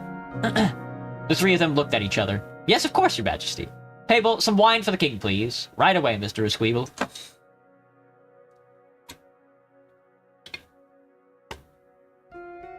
Pabel approached the table and gave me a generous pour of Ramus the Red. Why don't you play too, Pabel? I detected cautious excitement in his eyes. It would be my pleasure, Your Majesty. He sat down, Lucita rubbed their hands together. Perfect, Pabel. I think we'd all love to learn more about you. Have you played Facts or Fiction? I have not, Justice. It's simple. You tell us 3 statements about yourself, 2 of them have to be true, and 1 must be a lie. Each of us then guesses which statement is false. If we guess wrong, we have to drink. She gestured to Pabel, who quickly topped up her wine glass. It was just my turn. I'll let His Majesty choose the next player. Let's hear from Pabel. My butler gave a graceful nod. Certainly, Your Majesty. He paused to think. My father once made me weed a patch of stinging nettles as punishment for shaking off on duty. Little did he know, I rather enjoyed the sensation. I once overheard a Rumburgian royal valet make a demeaning comment about Queen Mother Estella during a diplomatic visit. I persuaded our chef to put an excessive amount of pepper in his food at staff dinner. He looked down at the table. In the 20s, I wrote a poem that was selected for the annual Rizian Literary Compendia. Pseudonymously. Of course. Lucita laughed lightly. There's the falsehood. Running a royal household doesn't leave one time for poetry. There's good old mustard paint, ain't that the truth? The butler's wine descriptions have verged on poetry at times. I prefer to believe he doesn't take perverse pleasures in stinging nettles. I'd rather not believe the story about the Rumburgian valet, hilarious as it might have been. I would know if Pabel had written poetry.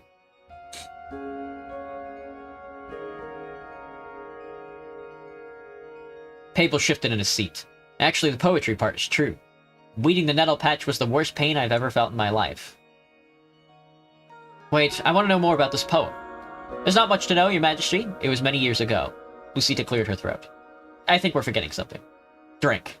Lucita, Lorenzo, and I drank from our glasses. My foreign counselor had a contemplative look as he put his down. I read the compendium regularly. What was your pseudonym? It isn't important. Wait, let me guess. Aha! Paul Adair, from 1929. I was the shadow to your light. A silent witness to the burden you bore, a chasm yawns between us now, eager to be filled with talk, with touch. Like two rising tides beneath the setting sun, we are pulled back to each other with a force that knows no bounds. Just as the velvet embrace of night claims the day's end, your fire consumes me. My heart He was interrupted by a sudden chatter coming from Pabel's direction. Sudden clatter. Everyone turned to look at my butler. Forgive me, I dropped my wine glass. I'll have it cleared up at once. He turned away to signal the winery staff member. Silence descended on our table. Well, whichever palace mate he wrote that for is one lucky girl. Shall we continue?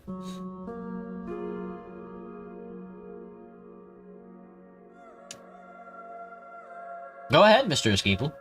With pleasure. He gave his wine glass a dramatic swirl. When I'm in a diplomatic meeting that I know is trivial, I draw caricatures instead of taking notes. When I was just out of university, I challenged the mayor of Salabas to a duel. I accidentally shouted, "All hail the new queen!" at His Majesty King Valero's coronation.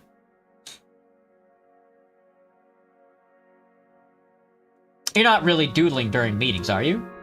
Even if he were, I doubt he'd admit it to you. The duel scenario seems the most far-fetched to me. I've heard the duel story 100 times, Lorento. You didn't challenge the mayor of Salabas? It was the Earl of Jales. Lorento gave her an abashed look. You know me too well, Miss Werner.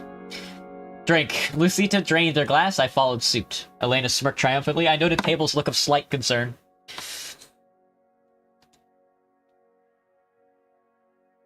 What was the duel about? The current day Countess of Jales. Neither of us had the nerve to shoot, but he won the grand prize in the end. How anticlimactic, Mr. Esquibel. You made a smoothie. What kind? That sounds tasty.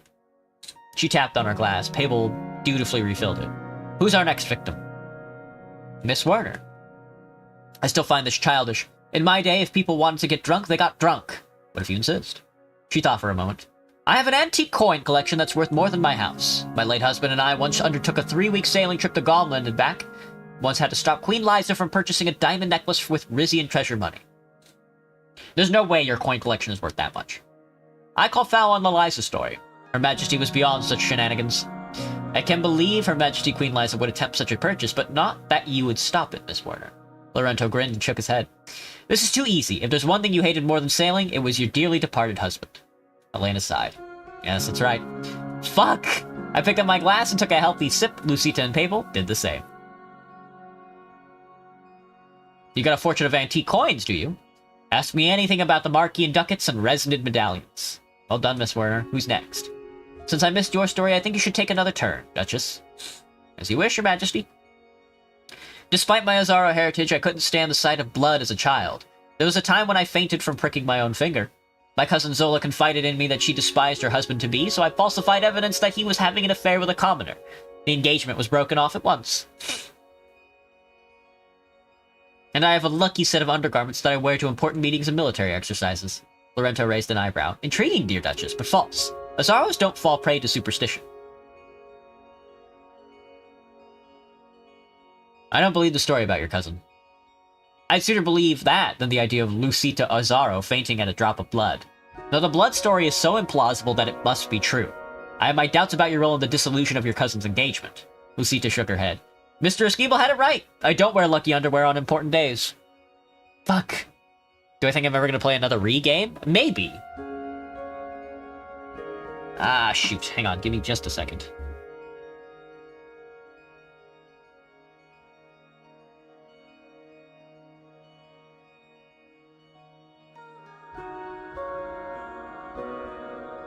Hang on. I have to... Give me just a sec. I have to make a link on one of my papers public.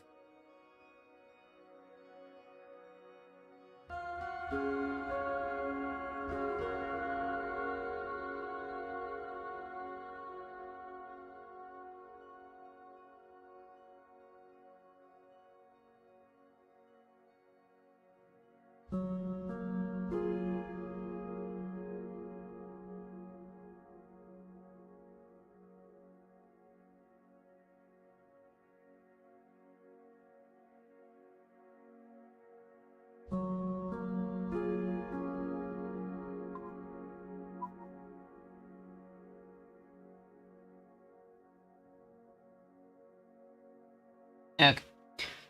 Alright. Maybe one stream? Yeah, maybe. As long as I can find more horse girl mods. Mr. Esquivel had it right. I don't wear lucky underwear on important days. Time to drink. Pablo, Elena, and I drank. Lucita continued with a mischievous smile on her face. Actually, on such occasions, I find it invigorating to wear nothing at all beneath my uniform. Lorenzo and Elena shot each other amused looks. Pavel politely coughed. Perhaps now would be a good time for Duchess Azaro to retire. There's been a great deal of wine flowing tonight. That's all harmless fun, Pavel, isn't it, Your Majesty?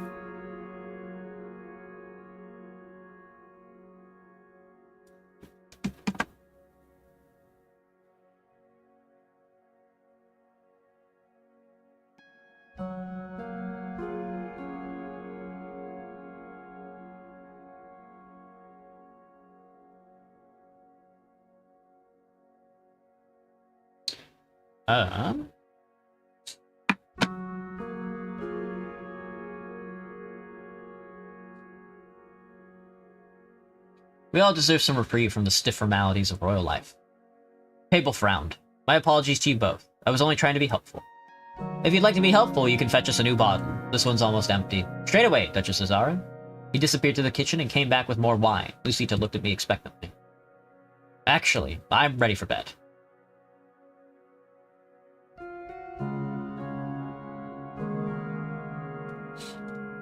Lucita frowned. But you haven't taken a turn yet, Your Majesty.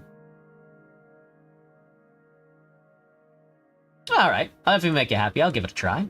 My counselors looked at each other with no small amount of excitement. I could feel my head spinning. I racked my brain for ideas. I did just drink like 5 glasses of wine. Re7, hate the main character, but it's a good game. Maybe. I have a birthmark on my chest in the exact same shape of the Pales Administrative District. If I weren't king, I think I'd like to be a farmer. Won the Portrazon Derby while disguised as a commoner. If I weren't king, I think I'd like to be a farmer.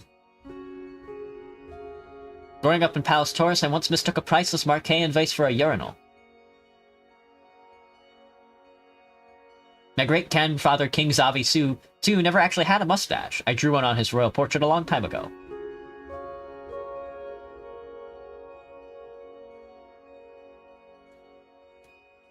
I was having trouble concentrating. I blurted out the first thing that came to mind.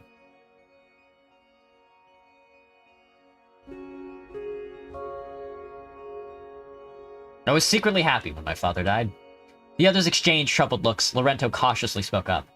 Of course you weren't glad when King Valero died, Your Majesty. That was the lie. The others quickly nodded. You guessed it. That was my lie. There was a palpable feeling of relief in the air. So, a farmer, it wouldn't be my first choice, that's for sure. What can I say? I like knowing where my food comes from. Pable cleared his throat. Your Majesty, you have a long day ahead of you tomorrow. Why don't we adjourn? Yes, that sounds like a wise idea. Good night, Your Majesty. Thank you for an enlightening time. We all learned a great deal. Possibly too much. Lucita shook her head. The more intimately we know each other, the better we can fight as a team. It's an old army trick. Shall I escort you to your quarters, Your Majesty? Yes, thank you. My counselors and I said our goodbyes. They dispersed to the rooms they were staying. I suddenly became acutely aware of how much wine I had to drink. People helped me to steady as we made our way upstairs to my suite. He swiftly ushered me inside and took off my coat. The butler's quarters here are connected to the adjoining room. Just knock if you need me. Pable walked over to the side of the room. He paused with his hand on the doorknob. So that poem, those feelings. It was a very long time ago, Your Majesty. He turned the knob.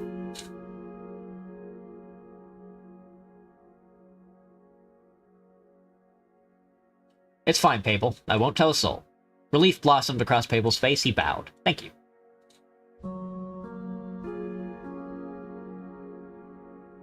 I don't share your feelings, but you're still my friend. Yes, of course. I was foolish to hope otherwise. Good night, Your Majesty. He left the room and gently closed the door behind him. With some difficulty, I undressed and crawled into bed. I slept more soundly than I had in months. Thoughts on bands? Not my thing.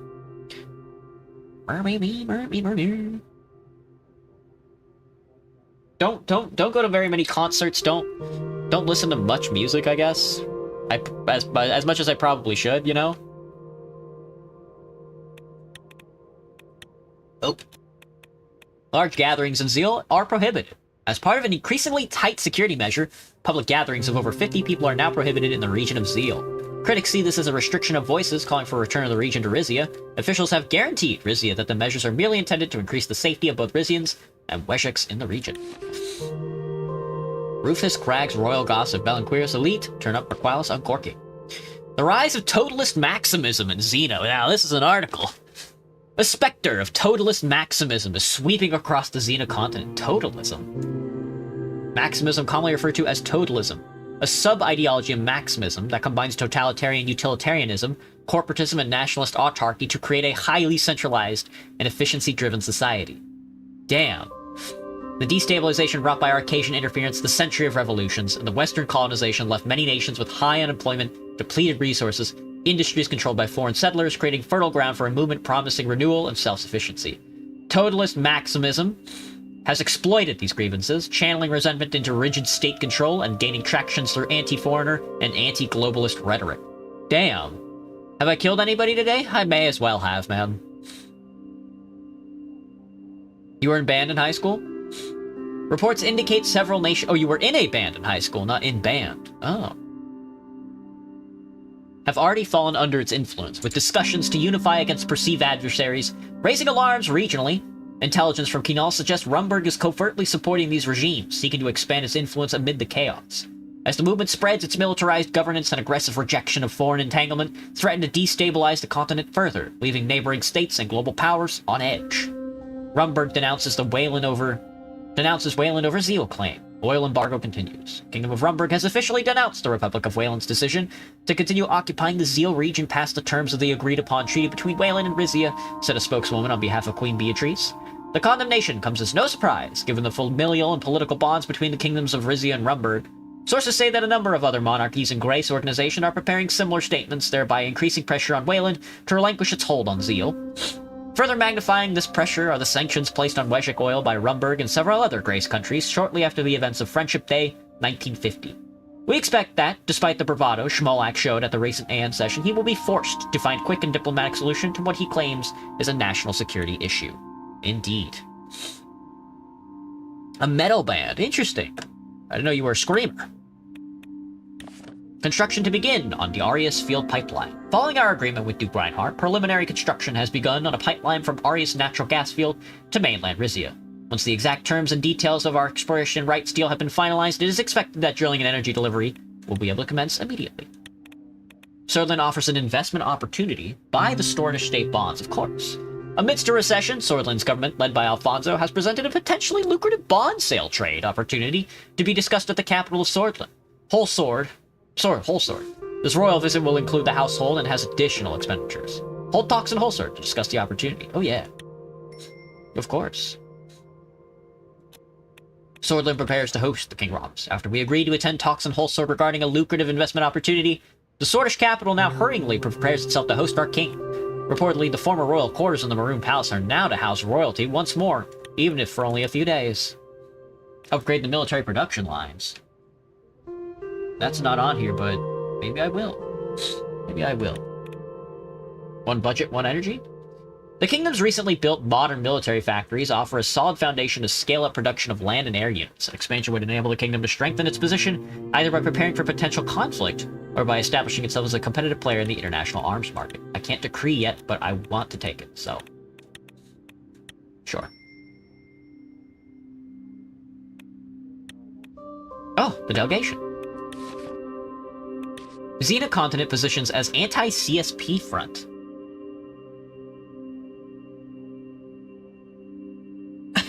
The Xena continent includes many nations bolstering their stances as formidable oppositions to the CSP's influence. This informal network encompasses a broad coalition of nations that are aligning their policies and military strategies to counterbalance the CSP's regional ambitions, yet there still persists a palpable wariness towards the ATO, hinting at a deeper-seated desire for greater political autonomy. As Xena positions itself as a counterweight to millenniavist dominance, the continent's geopolitical significance is magnified within the global rivalry.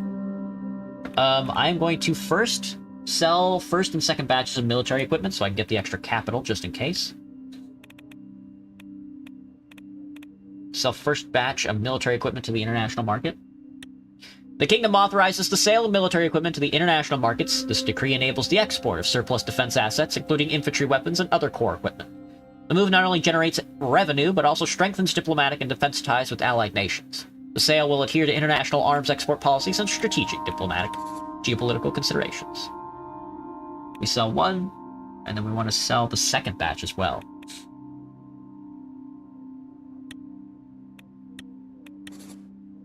My authority.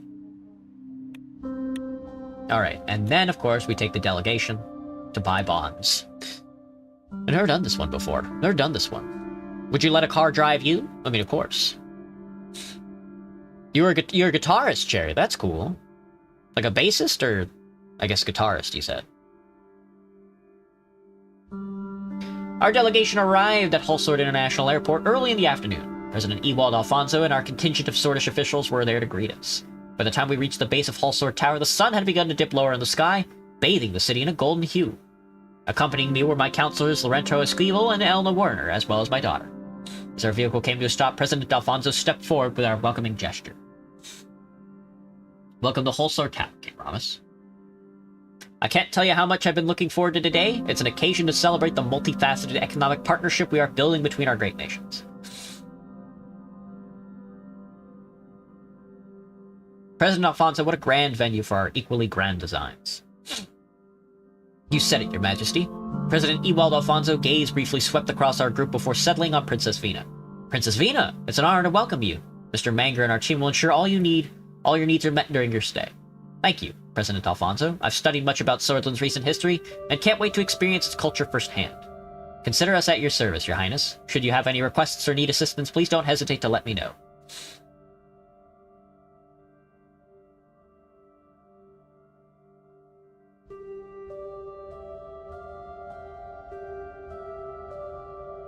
It's comforting to know Princess Vina will be in good hands. No worries, Your Majesty. We'll make sure your entire delegation gets the full Swordish experience, top-notch, no fuss. You started playing bass guitar because you no longer have your electric guitar. Ah. Posted clips of you playing guitar, Cherry. Oh. I don't remember. We appreciate it, Mr. Manger. It's important for us to see the Swordland the way it truly is beyond the official veneer. Yes, please don't feel the need to put on a show on my behalf. We'll continue this conversation over dinner. The views from the revolving restaurant are nothing less than astounding. Upon entering the grand lobby of Holsword Tower, we were directed towards the lavish elevator. The cabin slowly ascended, giving us a momentary sense of detachment from the world below. The cityscape of Holsword became a moving panorama through the glass walls. From the cobbled streets of the old town to the skyscrapers of the Maroon District, the greenery of the Capital Park to the diversity of New Earlery, the city was a seamless blend of past and present. Quite the sight, isn't it? It's always interesting to see Holsword from this perspective. I hope your first impression of our city is a favorable one.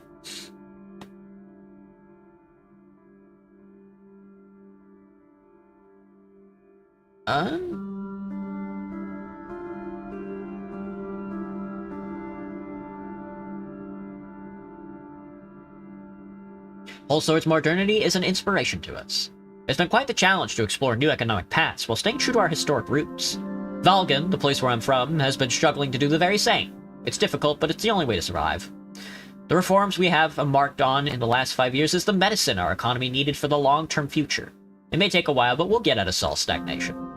The elevator gently halted at the top of Holsword Tower, and the door slid open, revealing the entrance to the revolving restaurant. Alfonso continued to talk.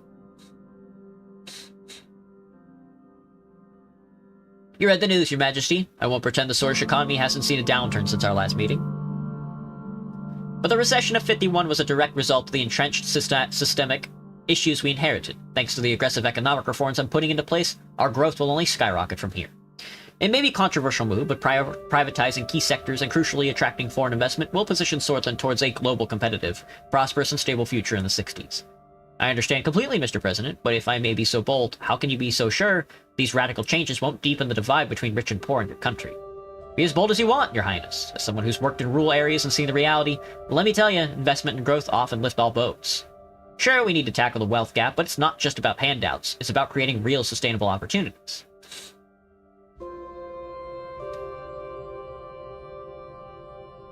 I'm completely on board with your approach. Rizia itself is undergoing a series of privatization measures. So I've heard. It's encouraging to know that beneath these kingly robes beats the heart of a fellow fiscal liberal. So here we are. The restaurant's large windows offered an unobstructed view of Holsword's expanse. The staff guided us towards the large table. The gentle hum of conversation enveloped us as we were seated. Any questions about this magnificent panorama, Your Majesty? Happy to offer my insights into the various districts of our fair city. No need. We're here for one reason and one reason alone. I would love to learn more about Holsword, Mr. President. I looked out the window. How do you see the evolution of Holsword? I'd say it mirrors that of Swordland itself. It's been rebuilding, growing, changing with the times. Just like whole Swordland, it stands strong no matter what's thrown at it, even in the face of our recent challenges. Thanks for the explanation, let's proceed. A server came around and poured us glasses of a cloudy-looking liquid that I recognized as Kebbage. It was the first time for me to make the opening remarks for the bond deal discussion. Gibbo. The success of our whiskey wine deal and a resort investment has paved a solid path for us. I'm excited to continue on this trajectory. As am I, Your Majesty. You'll be glad to know that Swordland's opinion of Rizia has risen considerably since those deals were made. That's great to hear, Mr. President. The deals have had quite the impact on Rizia as well. According to reports from our treasurer, our alcoholic beverage industry has witnessed a double in commerce, accompanied by a significant uptick in consumption metrics. The tax revenue has been substantial, though not as much as it would be if our wine exports were not limited by Rizian whiskey demand. She gave the Sword's delegation a pointed look. Venus spoke up hesitantly. I will say that not everyone in Rizia has been on board with the increased alcohol consumption. The Galkandist community in particular has reservations. Galkandists say, well, there's no pleasing. We're keen to know that the current economic situation of the Kingdom of Rizia, our recent research and inquiries haven't been fully answered. I do know that your treasury has been seeing a significant influx of funds lately. Money that sits around is money wasted. Nobody wants that, not even the Golden Kingdom. Additionally, Rizia energy output seems to be historically low at the moment. We can't do much about that right now, but perhaps today can be a stepping stone towards a lucrative agreement in that direction.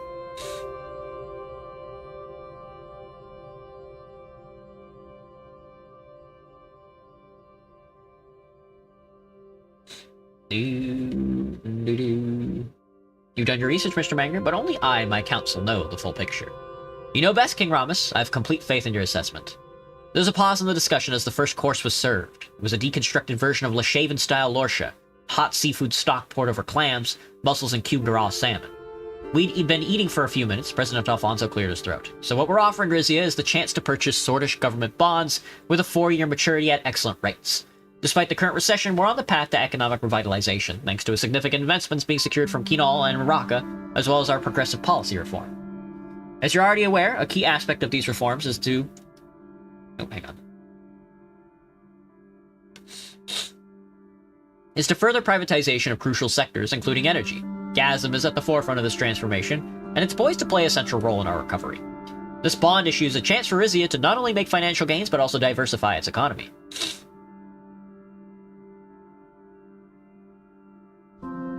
Could you elaborate on what these might be?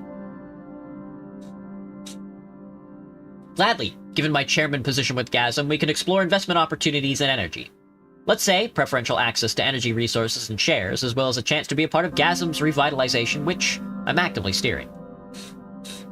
An interesting proposition. We must carefully analyze how it aligns with Rizia's energy security strategy. By making Gasm more competitive and efficient, we're not only boosting our own economy, but also enhancing the security and potential returns of your investment. If this bond deal and Gasm's plan succeeds, it could indeed unlock significant advantages for Rizia. A prime example would be the potential reduction of import taxes on Rizian goods.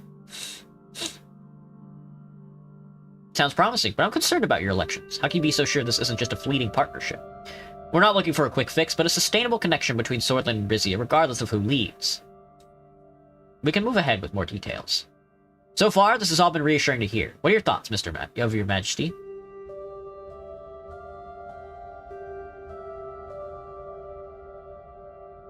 Our nations have already established a mutual trust. There is not much doubt in my mind. Excellent. We too see this bond investment as an extension of our continued partnership. He ignored Elna's offended look. I'd like to move on to financial specifics of our government bonds, focusing on the returns in Rizian guilders. I'll break it down for you. We arrived today with 2 bond proposals, one large and one small. Based on your current treasury status, I'd say you go with our bigger, better proposal. Invest 12 billion Rizian guilders now, and your returns will be through the roof. We're talking about a budget increase of upwards of 36 billion guilders over the bond's term. You'd be tripling your money. While the prospect is appealing, I'm inclined to err on the side of caution. That's an ambitious forecast, Mr. Mank. Consider the concept of risk diversification in economic theory. My hotkeys keying again? Nope.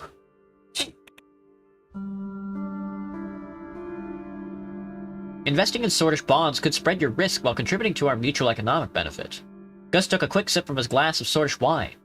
Now, considering a more cautious investment of 3 billion Rizian guilders, the potential returns in the case of successful economic recovery are very impressive. If our projections are accurate, Rizia could see its investment grow to about 9 billion guilders. Not as much as if you'd invested more, but nothing to sneeze at.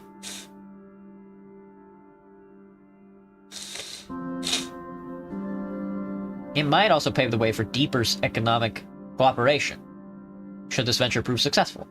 Exactly. Once you've gained a foothold in the Swordish economy, the sky is the limit. A larger investment in our bonds would build upon the trust we've already established with our trade and resort deals. It could magnify potential returns for you.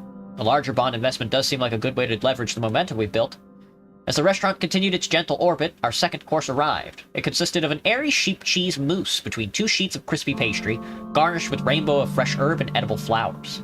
I think this is supposed to be svabli, Your Majesty, a whole sword specialty, though it's not usually this flowery. He cleared his throat. The question now is, where does Rizia see itself in the future? As a regional power in South Mercopa, or are you aiming for a more global presence? Extend far beyond our existing ties of Rumburg and our monarchies.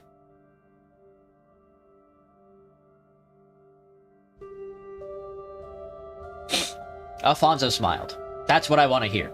I know you harbor family ties to Queen Beatrice, but to be frank, strengthening trade with other nations, especially ones with dynamic liberal economies, will be far more beneficial for you than sticking with Rumburg.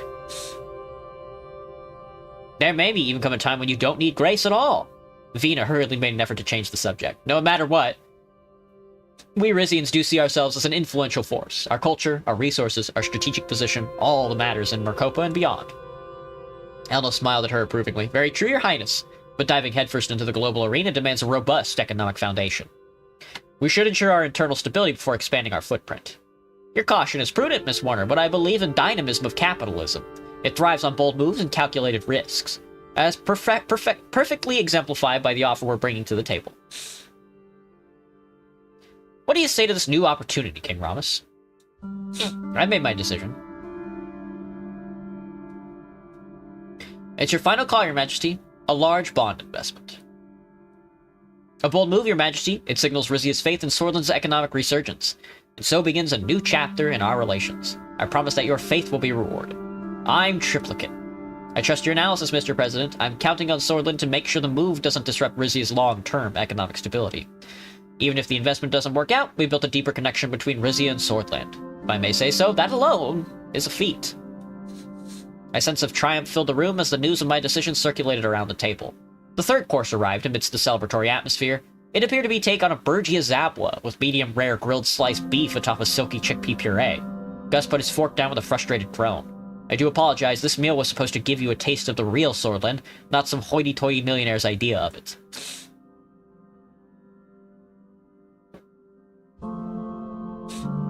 I think it looks delicious, Mr. Menger. Oh, it certainly is, but it's nothing a Bergian grandmother would recognize. Anyway, Lorenzo reached under the table to pull out a bottle. This dish would go wonderfully with a sip of Ramus the Red, a preview of the new Contuavo vintage before it hits the Swordish market. He poured glasses for Alfonso and his minister. Both men gave murmurs of appreciation. Vina turned slightly green as she looked at the bottle. None for me, thank you. Be careful, gentlemen. Consumed in sufficient amounts, this wine has been known to act as a truth serum. She and Lorento shared a conspiratorial smile. The Swordish minister looked pointedly at my own glass of kebbage. Aren't you going to try our national drink, Your Majesty? Of course. Sorry, I was distracted by all the stimulating conversation. I took a sip. The liquor burned my throat as it went down. As the final course was cleared away, the setting sun cast a warm glow over the table. President Alfonso stood, glass in hand, and turned to me with an inviting smile. To new and bold ventures, may our large investment mark the beginning of another golden era. Yes, a toast to ambition and progress. To Rizia and Swordland thriving together. I'll drink to that. The applause that followed the toast gradually subsided, and the atmosphere buzzed with animated conversations. As the sun dipped below the horizon, casting a beautiful array of colors across the sky, we began preparing to leave. The evening air was crisp, and the city lights began to twinkle as we journeyed towards the Maroon Palace for the evening party.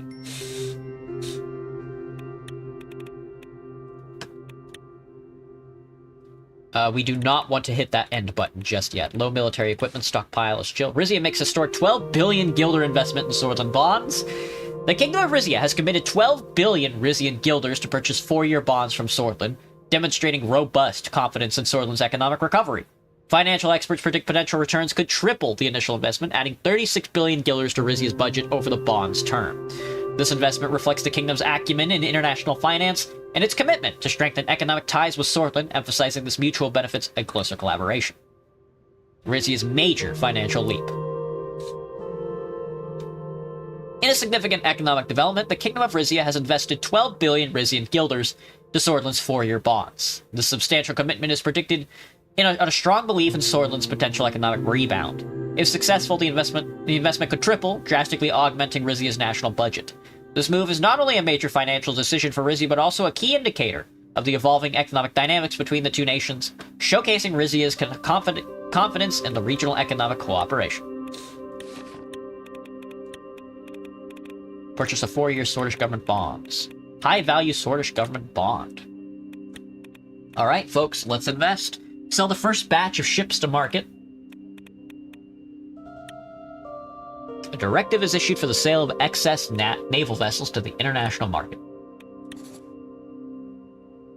My authority. Build the Zapna Dam. Ooh. The Crown decrees the construction of the Zapanya hydroelectric dam in the verdant region of Brennus. A project set to unfold over multiple years, the finest engineers will be commissioned to oversee its development, ensuring both efficiency and long-term stability. Upon completion, this dam will strengthen our national energy capacity while fostering regional growth through employment and infrastructure expansion. House Suzerain stands to benefit significantly, reinforcing bonds between monarchy and the region.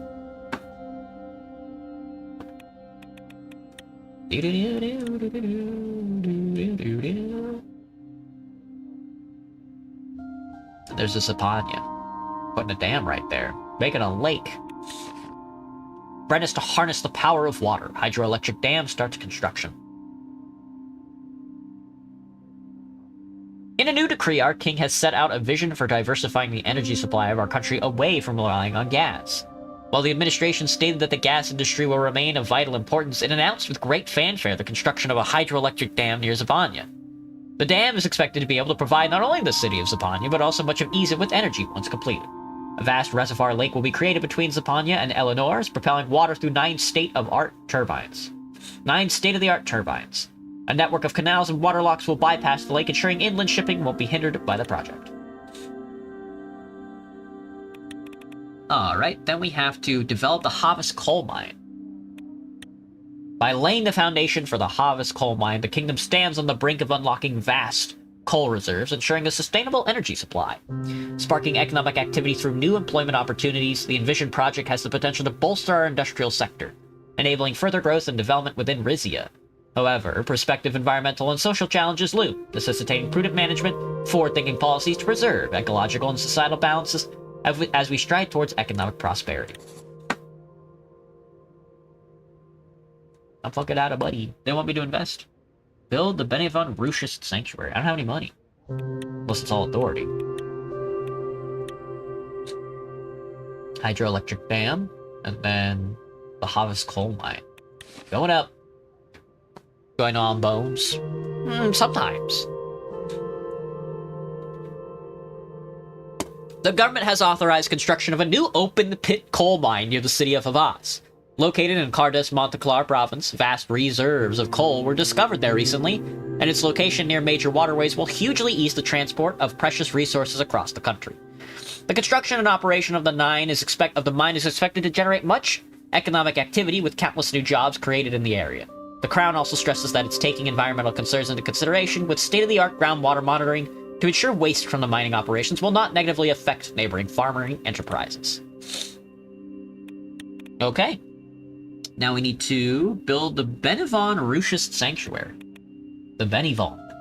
A decree is issued to construct a second Ruchist Sanctuary in Benevon, accommodating spillover from the Arch Sanctuary and furthering the town's reputation as a key area for Ruchist thought. The sanctuary will serve as a center for philosophical discourse and personal enlightenment. Where is Benevon at? There it is. Found it. Spiritual legacy expands. The kingdom has begun construction on a new Ruchist sanctuary in Benevon, further strengthening the province's role as a center for religious and philosophical thought. Located across town from the Arch Sanctuary, the new building will provide a modern contrast to the Arch Sanctuary's historical atmosphere, with a sleek facade and minimalist design. Once completed, the sanctuary will serve as a beacon of spiritual reflection and intellectual growth, ensuring that the teachings of Saint Ruick will continue to guide future generations. Under His Majesty's leadership, the kingdom remains committed to preserving the sacred tradition. Mass political amnesty for anti-monarchists. This is optional. Morello will demand it in the future, so it's your pick if you want to do it now or later. Mass political amnesty for anti-monarchists. Mass political amnesty for anti-monarchists, huh? Oh shit. The kingdom declares a mass political amnesty, allowing non-noble individuals previously imprisoned or exiled for political offenses to return. Those granted amnesty must swear loyalty to the crown and commit to the law and order of the state. And if any of these individuals are found guilty of high treason or similar severe offenses, they will face the harshest criminal punishments. This decree aims to promote national reconciliation while ensuring that those given amnesty are held accountable for future actions.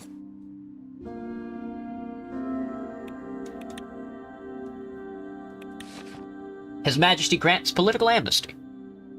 You've never seen anybody go bankrupt in Suzerain? I go bankrupt all the time when I play Swordland. Well, I don't get the bankrupt ending, I guess. I usually get military overthrow.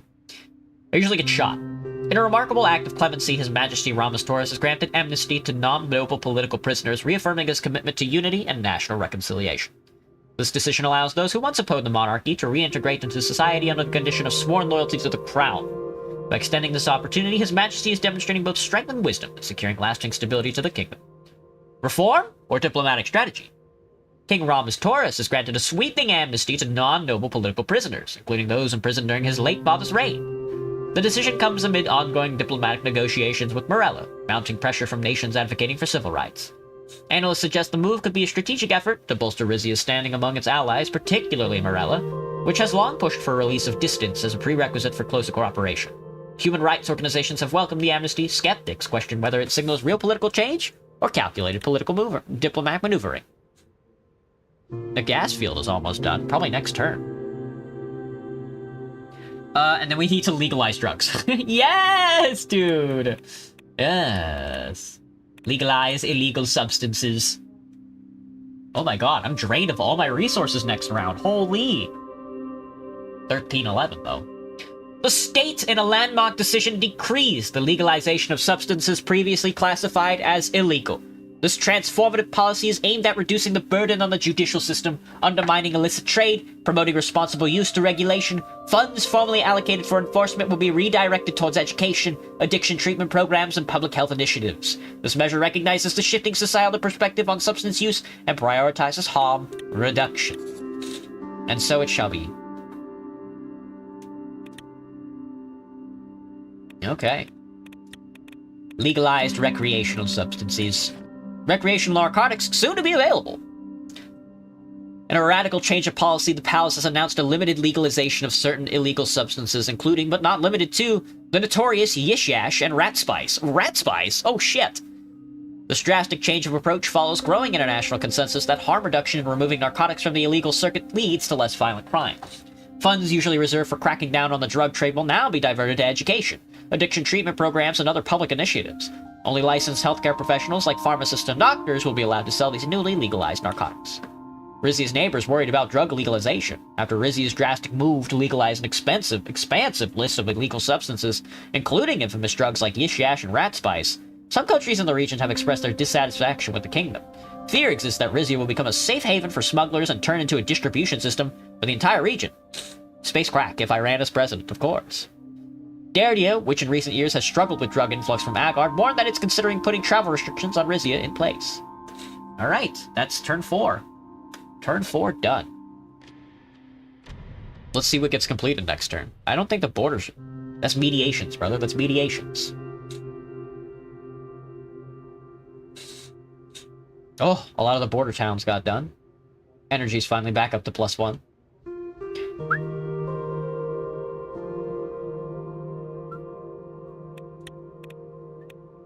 Alright.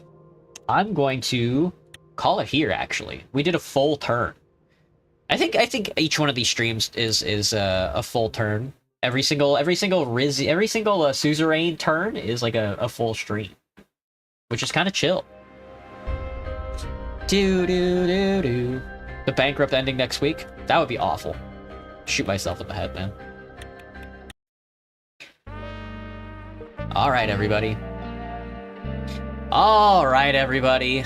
That's Sunday. That's Sunday. That's Suzerain Sunday for now. Oh!